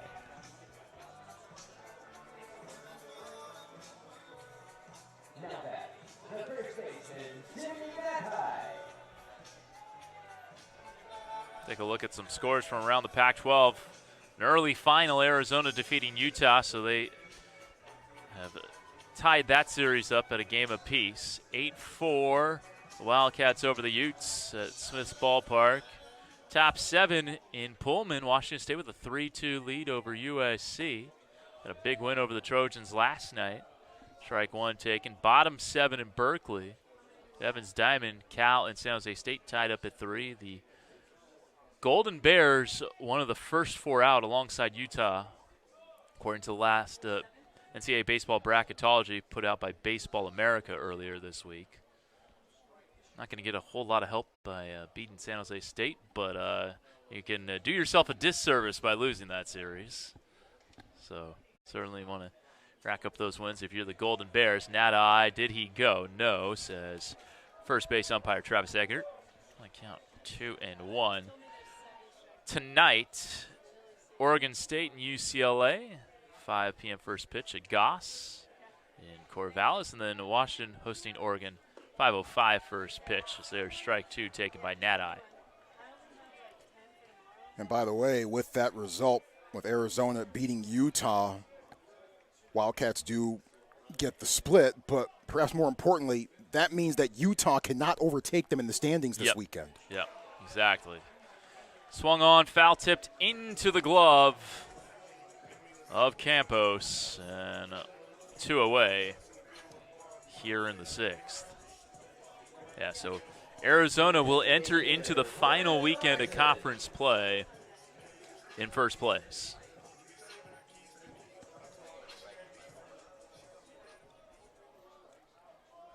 Brandon Larson now, who was at first base yesterday, showed off a nice glove. DHing today. Nadai at first. This one chopped foul down the first baseline. It'll be quite the series to wrap up conference play. Arizona and Oregon State. Conference title will be on the line. I'll be in Tucson at High Corbett Field. Yeah, 4,000 plus at Goss Stadium last night for the Beavers and the Bruins. There's the 0-2 missing in. Arizona making it all the way to the finals of the College World Series a few years back. Lost to Coastal Carolina. The Chanticleers getting it done. There's the 1-2. Just missing outside to Larson. Campos tried to frame that one.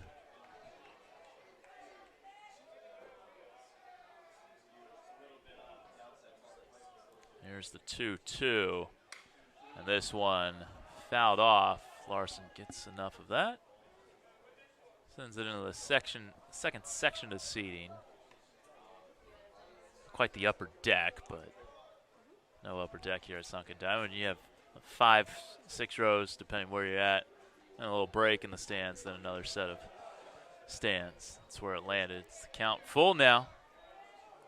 3-2 of the Pac-12 softball tournament championship today. UCLA and Utah. This will be 7 p.m. start here on the farm. 3-2 pitch is roped to left. Heading back to the track and making the catch on the run is Harris Williams. So loud out there from Larson. That'll take us to the 7th. Arizona State still leading Stanford by 4. Your score, 5-1 Devils. Top of the 7th, Arizona State leading Stanford 5-1. Jacob Tobias will lead things off. 4, 5, 6 here, middle of the order for the Sun Devils. Wondering when that sneeze was going to come. Troy covering me there. Teamwork. Yeah. Here's another sneeze.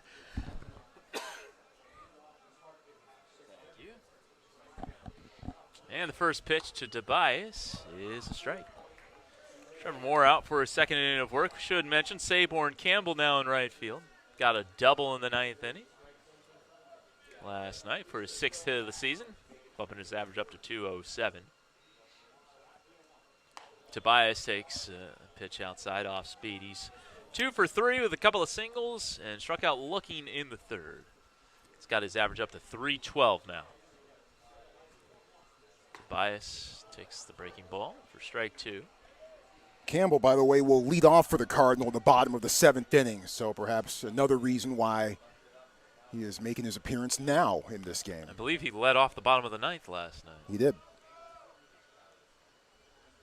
There's the 1-2. Did not come home. 13-1 game, leadoff double, did not amount to much. And the 12-run loss. 1-2 here to Tobias. Moore needed 23 pitches to get out of the first. That one's in the dirt, hops over Moore with nobody on base, no damage done.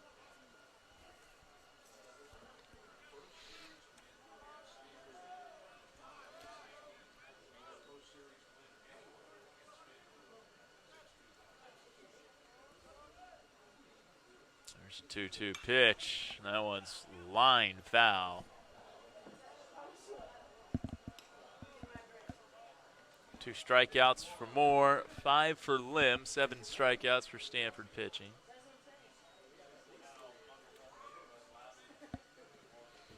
Looking for number 8 right here, and number 3 for Trevor. As that one is tapped over to first, Nadai just has to take a couple of steps to his left. 1 away.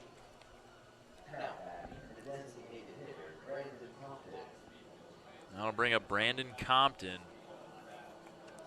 1 for 2 with a walk. Compton, who is not from Compton, he's from Buckeye, which is a western suburb of Phoenix. He has 3 grand slams this year. Not going to hit a grand slam here, obviously, as this one's foul. It's tied for second most in Arizona State single season history. Hit .597 as a senior in high school. It's always fun looking at what these kids do in high school and see some of the astronomical numbers they put up. .597, man. 6 hits every 10 at-bats, basically. 3 for 5 every day at the plate, essentially, is what Compton did in high school. Is he takes ball 1. One of those grand slams he hit this year was a pinch hit grand slam against USC, like on April the 28th. There's the 1-1. This one popped foul. And lands about 7 rows up. Arizona State going 2-1 against USC this year. 2-1 against Washington. 2-1 at Arizona. Swept Cal and UCLA, got swept by Oregon State and Washington State. Here's the 1-2 to Compton from Moore. Curveball hit softly to third. Becerra makes the play. Yeah, there's 2 out here in the top of the 7th. Yeah, but by and large, Arizona State has fared well against the teams that they're looking up at right now in the Pac-12 standings. Yeah, just think, if you don't get swept by Washington State, that doesn't help things. Yeah. That could be a little bit better. And in 5th at 15-13 after USC's loss last night. There's Ethan Mendoza. Mendoza hit sharply to short. Haskins with a good glove. Low throw. Good play made by Nadai at first. Quick inning, 3 up, 3 down for the Sun Devils. Nothing to cross for ASU at the top of the 7th. That'll take us to the 7th inning stretch here on the farm with Arizona State leading 5-1. 5-1 Arizona State leading Stanford as we head to the bottom of the 7th. And got a reliever on the mound for ASU. It is Jonah Giblin, redshirt junior from Seattle, Washington. 6'4", 230-pounder, making his 15th appearance this season. 14th out of the pen, no record with a 4.85 ERA and a 1.54 whip. He'll first deal with Saborn Campbell. 26 innings, 26 hits, 16 runs, 14 earned, 14 walks against 30 strikeouts. Opponents hitting 257 against him. He's only given up 1 earned run over his last 8 appearances. That's 15 1/3 innings pitched. He has lowered his ERA from 10.03 to 4.85 over that stretch. Saborn Campbell takes strike 1. Giblin with 2 relief appearances against Stanford last year through a scoreless inning on May 5th and gave up 3 runs in 3 innings on May 6th of last year. So mixed results against the Cardinal for Giblin in 2023. It's been worse than mixed results for Arizona State as of late against the Cardinal. They had lost 16 of 19 before yesterday against Stanford. Had not won in this building since 2016 until last night. Of course. They have not won a series against Stanford since 2016. That could potentially change here today. There's the 1-2, missing high. Stanford swept them last year down in Arizona. 2-2 to Saborn Campbell here. And Saborn hits this one to Ondina at short. Ondina beats the hustling Campbell for the first out of the 7th. The scores of that series, 8-6, 12-11, and 9-4, May 5th through 7th. At Phoenix Municipal Stadium, where the Sun Devils play. Holds about 5,000. Trevor Haskins now, San Jose native. Goes 0 for 2 with a couple of ground outs. 5 hits for the Cardinal. By the way, Connor Markle, we can close the book on him. There's strike 1. And it was a really nice outing for Markle. The Arizona State starter went 6 innings, 5 hits, 1 run. It was earned 1 walk, 5 strikeouts. Through 95 pitches, 57 for strikes, so a 60% strike rate as Markle lowered his ERA from 458 to 428. 1-1 hits the outside corner for strike 2. So Arizona State, a team that was not known for its pitching, at least certainly statistically coming into this week. Ben Jacobs, their starter last night, throws 6 shutout innings, strikes out 9. And Connor Markle, 6 effective innings today. Fastball just missing outside at 93 miles an hour. Yeah. They're course correcting a little bit from the worst ERA in the Pac-12 at 6.80 coming in. They've given up just 2 runs in the first 15 innings of Stanford hitting that they faced. Count run full here by Giblin on Hawaiian shirt giveaway day. Big line when I entered the park. Fans waiting those Hawaiian shirts. Strike 3. Swing and a miss for Haskins. 2 away here in the bottom of the 7th. Reminds me of the movie Office Space. You ever see Office Space, Troy? Oh, yeah. Bill Lumbergh, boss, the policy Hawaiian shirt Fridays in the office, if you wanted to. He said it with so much enthusiasm. I'll make sure that I wear more flair next time. Yeah, 15 pieces now, Troy. Sorry about that. Look at Brian. He has 37 pieces of flair. Brian. Looks like somebody has a case of the Mondays, Troy. The Stanford Cardinal have had a case of the Mondays at the plate this weekend thus far. 1-1 to Timo Becerra. Was one of the 5 hits today with a single in the second.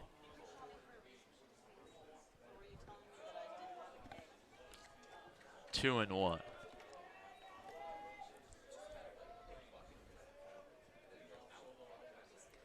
Giblin, a transfer from Oregon State and Phoenix Community College, did not play at Oregon State.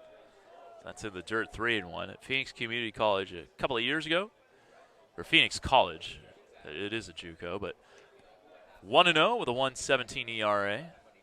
Struck out 83 and 69 in a third innings pitched, mostly out of the pen.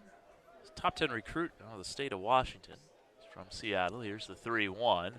Swung on and missed for strike 2 to Timo Becerra. Giblin threw a scoreless inning against his former team at Oregon State back on April the 7th. And he throws a scoreless inning here in the 7th on May 11th against Stanford. And he gets a couple of strikeouts. Haskins and Becerra as we head to the top of the 8th. Arizona State still with that 4-run lead. 8th inning, Arizona State 5, Stanford 1. Here to bring us home and to introduce the new pitcher on the mound for Stanford is Troy Clarity. Thank you, Kevin. Ben Reimers on the mound now for the Cardinal, the freshman from Aliso Viejo, California. Reimers on the year, about to make his 20th appearance, has a 3-1 record and an ERA of 10.68. 30 in the third innings pitched. 25 strikeouts versus 19 walks. Opposing batters have hit .320 against the youngster. Out of the bullpen, his dad, Tom, pitched for Stanford from 1994 to 96. I saw him with my very own eyes. And Tom was an integral part in Stanford's run to Omaha in 1995. 5 runs, 9 hits, no errors for the Sun Devils. 1 run, 5 hits, 1 error for the Cardinals. Stanford has not had a base hit since the 4th inning. While Harris Williams steps up to the plate to lead things off for the Sun Devils here in the 8th. Williams with an infield single in the 1st, strikeout in the 4th, ground out in the 5th. Facing off against the righty, Ben Reimers. First pitch is up high for ball 1.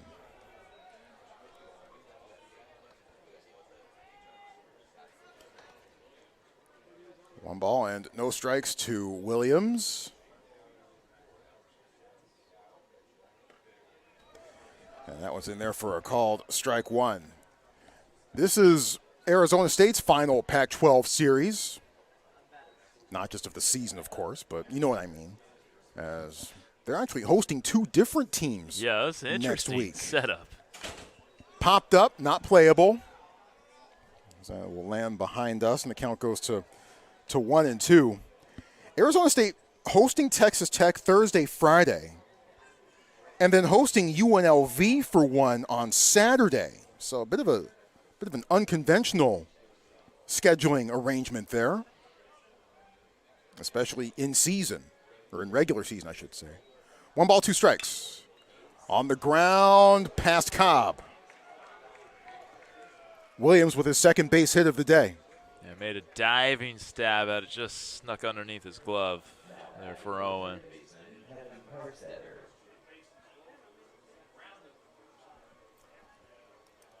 So that'll bring up Kevin Karstetter,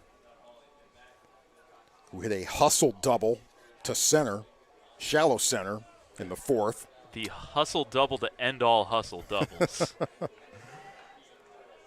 One that Willie Bloomquist, I'm sure, still would not advise. Yeah. And probably let Kevin know about it when he got back to the dugout after it was all said and done. Low one outside for ball one to Karstetter, who rewrote the State College of Florida's record books. Set program marks and hits, runs, doubles, RBI at bats, and also with a 31-game hit streak. So he was certainly productive, the young man from State College, Pennsylvania, at the State College of Florida. 1 ball, no strikes. Quick throw once again from Reimers to first.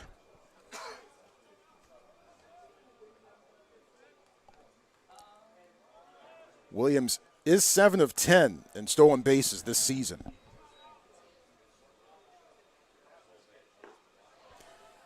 Thinks about it, doesn't go for it. 2-0 the count to Karstetter. So this is Arizona State's last chance to make its case in the Pac-12 standings here this weekend. After that, they'll wait and see what the teams around them in the standings do next week. 2-0, pumped down low, 3-0 to Karstetter.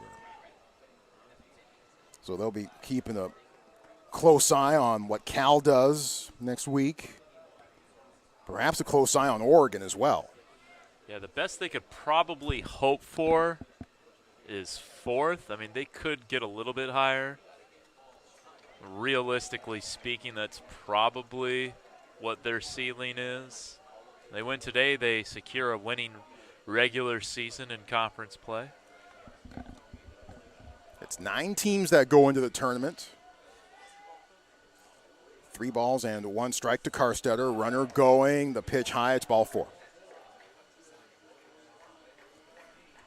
So a single and a walk to lead things off for Arizona State.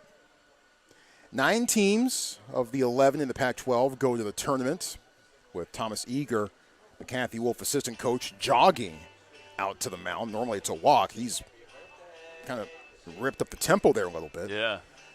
9 teams in, and it's not a straight bracket. It's not, 9v8 play-in, and then, you go to a straight bracket from there. Like softball did. Yep.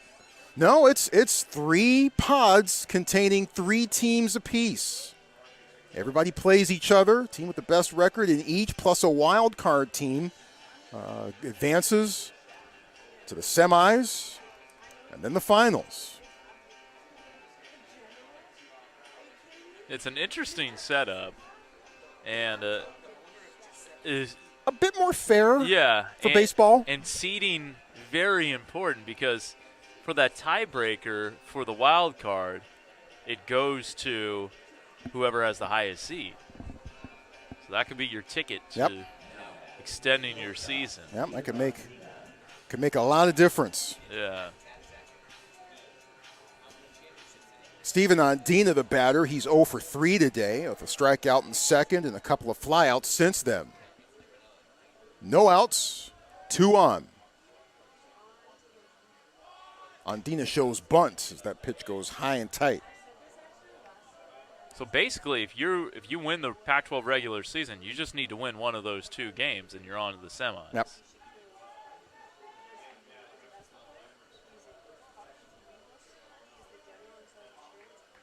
One ball and no strikes.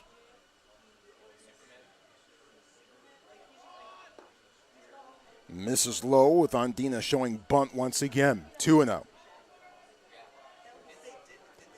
So that's how the setup is at the at the Pac-12 tournament coming up in a couple of weeks.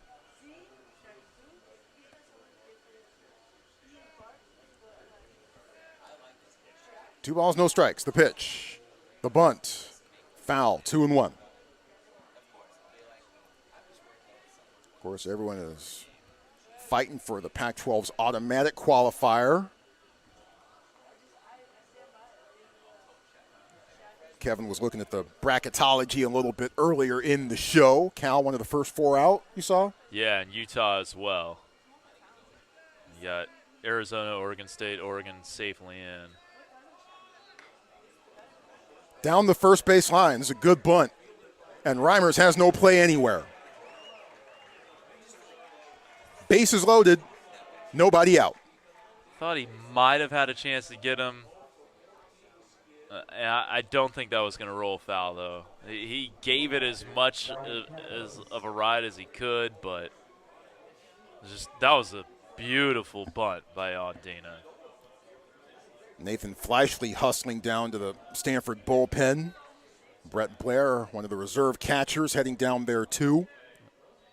Fleischle got some action last night. Well, his 6th game of the year. Back to the top of the Sun Devil order we go. It's Ryan Campos, who doubled in his last plate appearance, ended up at third thanks to a fielding error in center by Ethan Hott. That's Campos' only base hit of the day. He also walked and later came around to score in the first. And Arizona State, with a chance to do what it did last night, blow this game wide open late. They put up a 6th spot in the top of the 9th last night. Campos fouls this one off. Count goes to 0-2.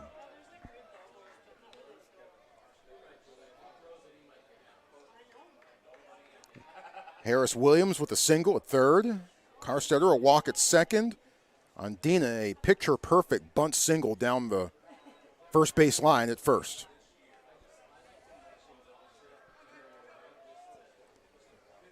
No balls, 2 strikes. The pitch. Fouled off. And landing just beyond the visitors' bullpen. Count stays at 0-2. Definitely looking for a strikeout here if you're Reimers.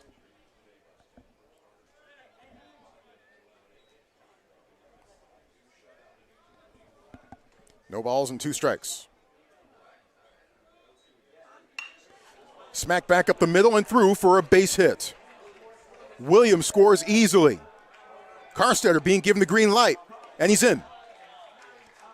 2-run single for Ryan Campos makes it 7-1 Arizona State. It was a bit of a slow start to the weekend for Campos. He was 1 for his first 8 this weekend, but a double, now a 2-run single. His bat certainly has woken up.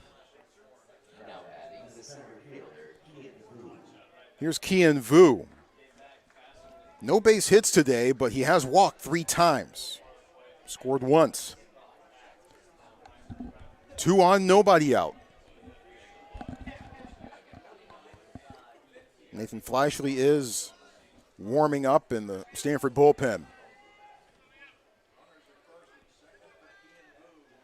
Reimers exhales from the chest. The pitch. Fastball down low for ball 1 to Kian Vu.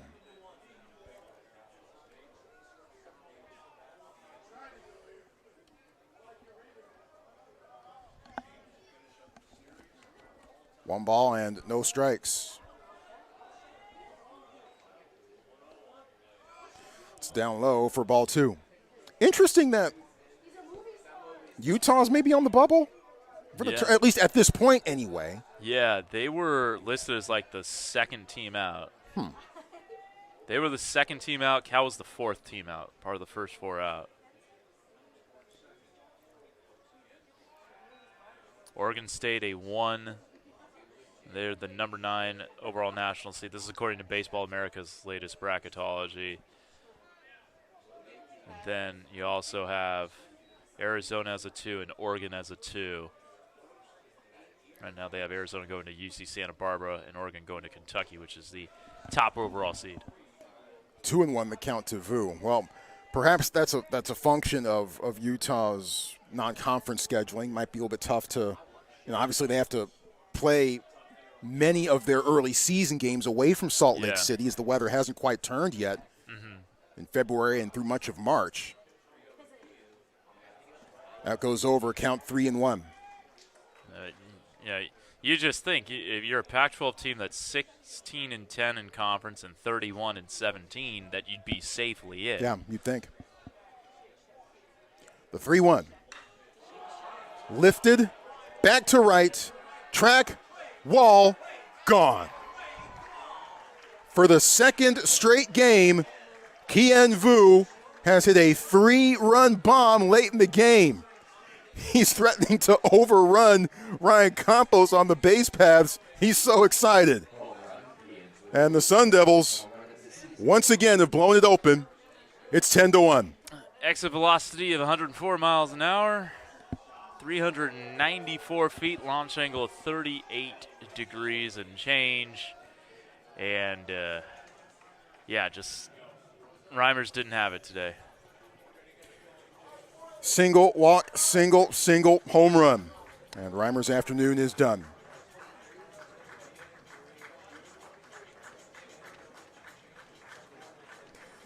(10-1).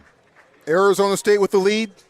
New pitcher coming in for the Cardinal. We'll tell you about him in just a moment on Stanford Livestream. Sun Devils have pushed 5 across in the top of the 8th. They lead Stanford 10-1. Cardinal turning to their 4th pitcher of the afternoon. His name, Jaden Bruno.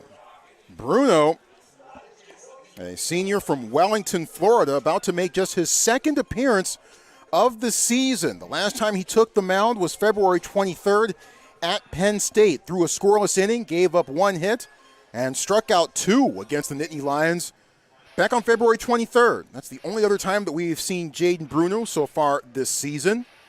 Of course, you remember his brother Ryan Bruno, who became Stanford's closer recently. Pitched Stanford through some intriguing moments and some big postseason runs. But now here's Jaden Bruno on the mound here at Sunken Diamond. Jaden, one of 2 seniors to be recognized before tomorrow's game. Tommy O'Rourke, the other. O'Rourke, a veteran arm out of the bullpen, but injured before the season began and has not been able to pitch so far this year, affecting the depth of the Stanford bullpen this season, and perhaps a reason, along with Ty Uber as well, a reason why we've seen some of the things we've seen from the Stanford bullpen this year.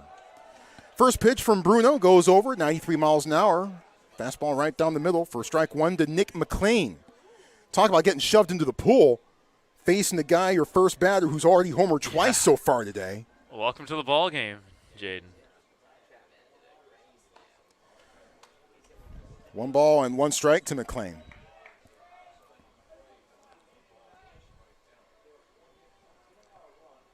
McLean has been magnificent this weekend.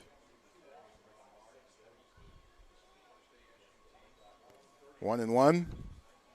Curve misses 2-1. McLean last week against UW pitching 8 of 16, 3 home runs, 9 RBI, including going 5 for 5 in the series finale. Well, so far this weekend, he's been on as torrid a course. Outside 3-1. Yeah, 5 of 9. So that's okay. With 3 home runs. Yeah. And 7 RBI. With still a game to play. 3-1. Off of Bruno's foot and into center field for a base hit. 6 of 10.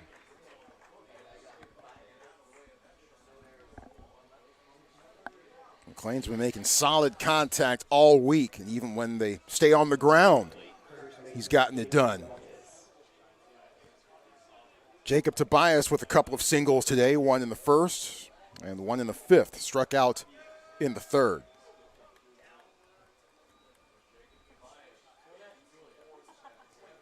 Bruno backing up a little bit. Now he's ready.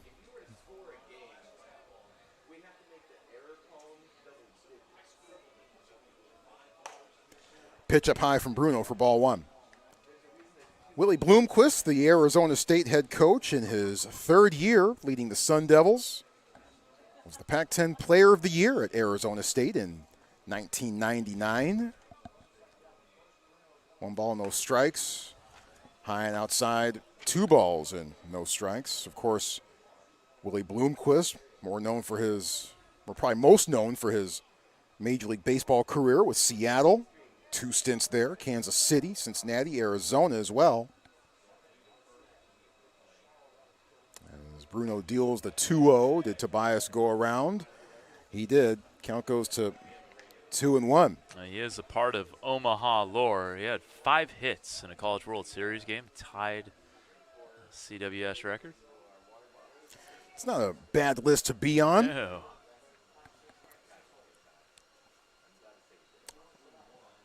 Owen Cobb in second base is actually playing shallow right as that's fouled off.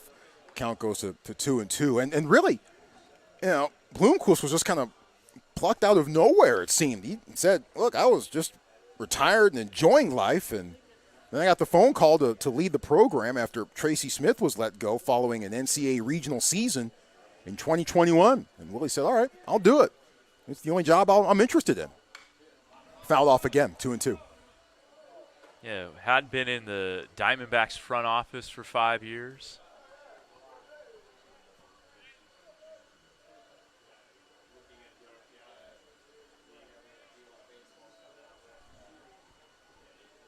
Two balls and 2 strikes.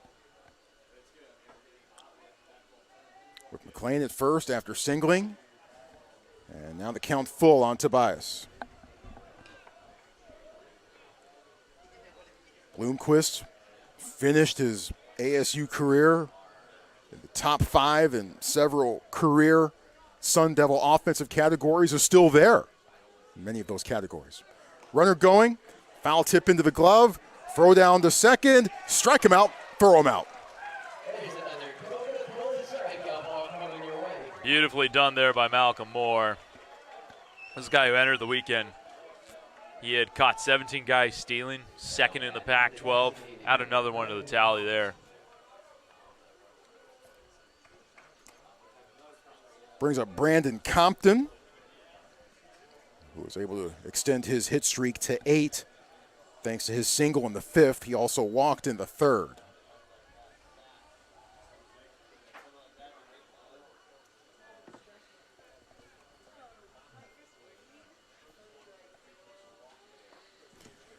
Fastball low, picked out of the ground by Moore. 1 ball and no strikes to Compton.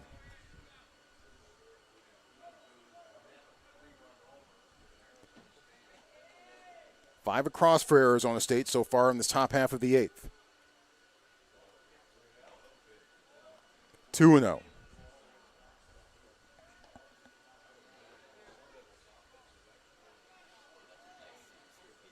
So Bloomquist in his 3rd year leading Arizona State.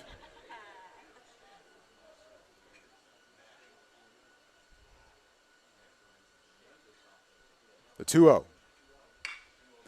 Hit right to short. Gobbled up by Haskins. The throw over to first in time for the out. 5 more across, however, for the Sun Devils. Kien Vu's 3-run shot, the big blow. 10-1 ASU. Bottom 8th in just a moment. Bottom of the 8th, about to get going. Arizona State with a 10-1 lead over Stanford. Defensive changes for the Sun Devils. Kien Vu has moved from center field to left, replacing Harris Williams, and Isaiah Jackson, who got the start in last night's series opener, is in the game in center. Terrific defensive player for the Sun Devils. Owen Cobb, his 13-game hit streak in jeopardy as he looks at a first pitch strike from Jonah Giblin. Giblin with 2 strikeouts and 1+ innings of work now. Quickly has Cobb down in the count, nothing in 2.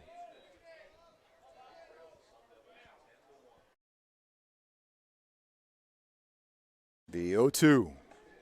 Cobb looks at strike 3. Back-to-back-to-back strikeouts now for Giblin. Brings up Ethan Hott, who walked in the 5th in his last plate appearance. singled and scored Stanford's lone run back in the first. Stanford has not had a base hit since the fourth inning. And they've had 8 straight batters retired. Backhanded by Tobias. Wins the race to the bag. 2 away very quickly. And not really making whoever's pitching, whether it's Giblin or Markle, work all that much as of late recently as well. Quick at-bat there. First pitch swinging. And Cobb striking out on 3 pitches. Haven't had too many battles. Here's Court McDonald, infield single in the first. First pitch for ball 1. Isaiah Jackson in center. He's from Vail, Arizona, which is actually in the Tucson area. Wait a minute, what? A kid from the Tucson area goes to Arizona State? I didn't know that was legal. Well, Jackson will come up and make the grab on a couple of hops here with McDonald's second base hit of the afternoon. Mark Matson, of course, now the head coach at Cal, former Stanford basketball player. He's from the East Bay. You know, they happen every now and then. There's that, yeah. Yeah, and Isaiah said, hey, ASU recruited me heavily. Wildcats didn't. There you go. Makes your decision easy. Sometimes you can only go where you're wanted. Yeah. Malcolm Moore had an RBI single in the 8th inning last night. And a single in the first inning this afternoon. And he's looking at an 0-1 count here in a moment. It's incredible how dormant Stanford's bats have largely gone. Yeah. Intriguing switch here is Kevin Carstetter, who's now at third, has now gone to between first and second. So the infielder for Arizona State, who's closest to the third base line, is the shortstop, Steven Andina, who's in a conventional position, but they've moved Carstetter over to between first and second, along with Ethan Mendoza, the second baseman. Great time for a little dribbler down the third base line. And we've seen a couple of teams pull this particular shift on against Moore. USC most notably. There's a swing and a miss there, count 1 and 2. Most teams put on some kind of shift whenever Moore comes to the plate. But this is only the second team that I've seen put this kind of specific shift on Moore. 1 and 2. Fouled off, left side. And the count stays at 1 ball and 2 strikes.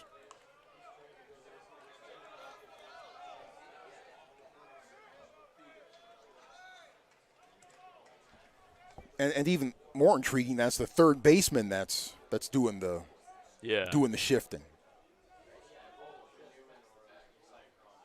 A 1-2. Fires a fastball, 2 and 2. Arizona over Utah 8-4. That's a final. USC leading Washington State 9-4 after 8. Bottom of the 11th in Berkeley. Cal and San Jose State tied at 3. 2 and 2. Lasered foul off the screen. Good thing that screen was there. Count stays at 2 and 2. Couple games beginning at the top of the hour. UCLA against Oregon State in Corvallis, and Oregon, Washington in Seattle. Look, and we were talking about it with Cal. You got to sweep that series. If you're on the bubble like they are, can ill afford to lose one to San Jose State, who's another decent in Mountain West play at 14 and 13, but they're 19 and 29 overall.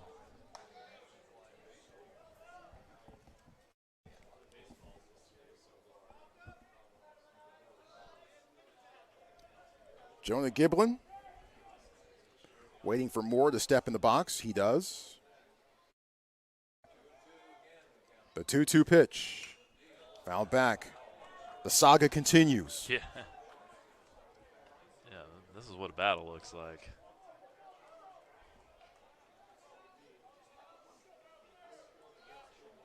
McDonald at first with a single.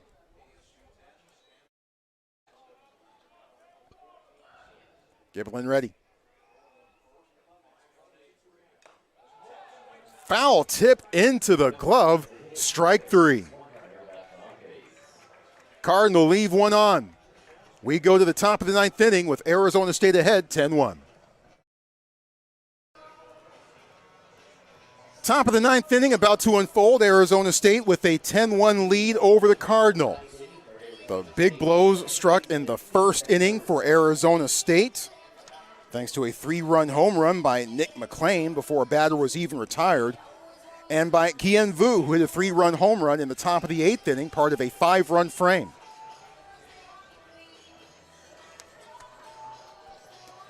Ethan Mendoza stepping up to the plate. Mendoza singled in the first and walked in the 5th, with Jaden Bruno on the mound. Bruno got to strike him out, throw him out, and then induced a ground out to Brandon Compton to end the 8th inning.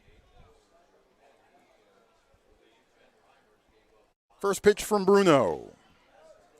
Fastball low and away for ball 1. Well, I won't be here tomorrow. Tomorrow is the home finale for Stanford baseball. Kevin will be taking you through that one solo, as that one is cracked right to Becerra, who's up with it quickly and throws over to first in time for the out. 1 gone. So I will not be here tomorrow, so this is my final assignment of the Stanford sports season for Stanford live streams, and overall this year it's been an absolute blast. This is my first year as the radio play-by-play voice of Stanford football and men's basketball, and it's been an absolute blast. Hopefully it's the first year of many, as Isaiah Jackson stands in his first plate appearance of the day. Looks the fastball down low for ball 1. Yeah, Stanford fan base lucky to have Troy as the Stanford football, men's basketball play-by-play, true professional. And, yeah, congrats on year 1 in the books, man. Thank you. Much appreciated. So you're done with Pac-12 Networks as well this year? Pac-12 Network is done. Finished that up with the lacrosse tournament last week. Okay. Yeah, I've done my last Pac-12 Networks as well. Jackson hits a high chop to Natai, who tags the bag unassisted, 2 away. But of course, cannot thank enough all the folks working with me, behind the scenes, on the air as well. Kevin, you're one of my faves to work with on the air. Yeah. Ethan Cardoza and his crew is absolutely lights out here with Stanford live stream. They take care of us. All the folks who put us on the air, keep us on the air. Much appreciated. Kevin Karstetter, the batter. It's ball 1 from Bruno. And looking forward to next year. I mean, obviously a lot of things are going to look different, maybe sound a little different too. We're going to be seeing some different opponents coming through, some different logos. As the Pac-12 logos on the court, the Tara Vanderveer court now at Maples Pavilion. Those have already been replaced. The floor has been replaced. The ACC logos are already in place there. The Pac-12 logos here at Sunken Diamond, those will probably go sometime this summer. And that plunks Karstetter right on the shoulder. Yeah, get ready to learn your North Carolina, Virginia, Florida, Massachusetts, New York geography. Yep. Georgia. What other states are there? Texas. Right there on the Atlantic. California. Steven Ondina, the batter now. He dropped down a beautiful bunt single in the 8th, and later came around to score. Pennsylvania.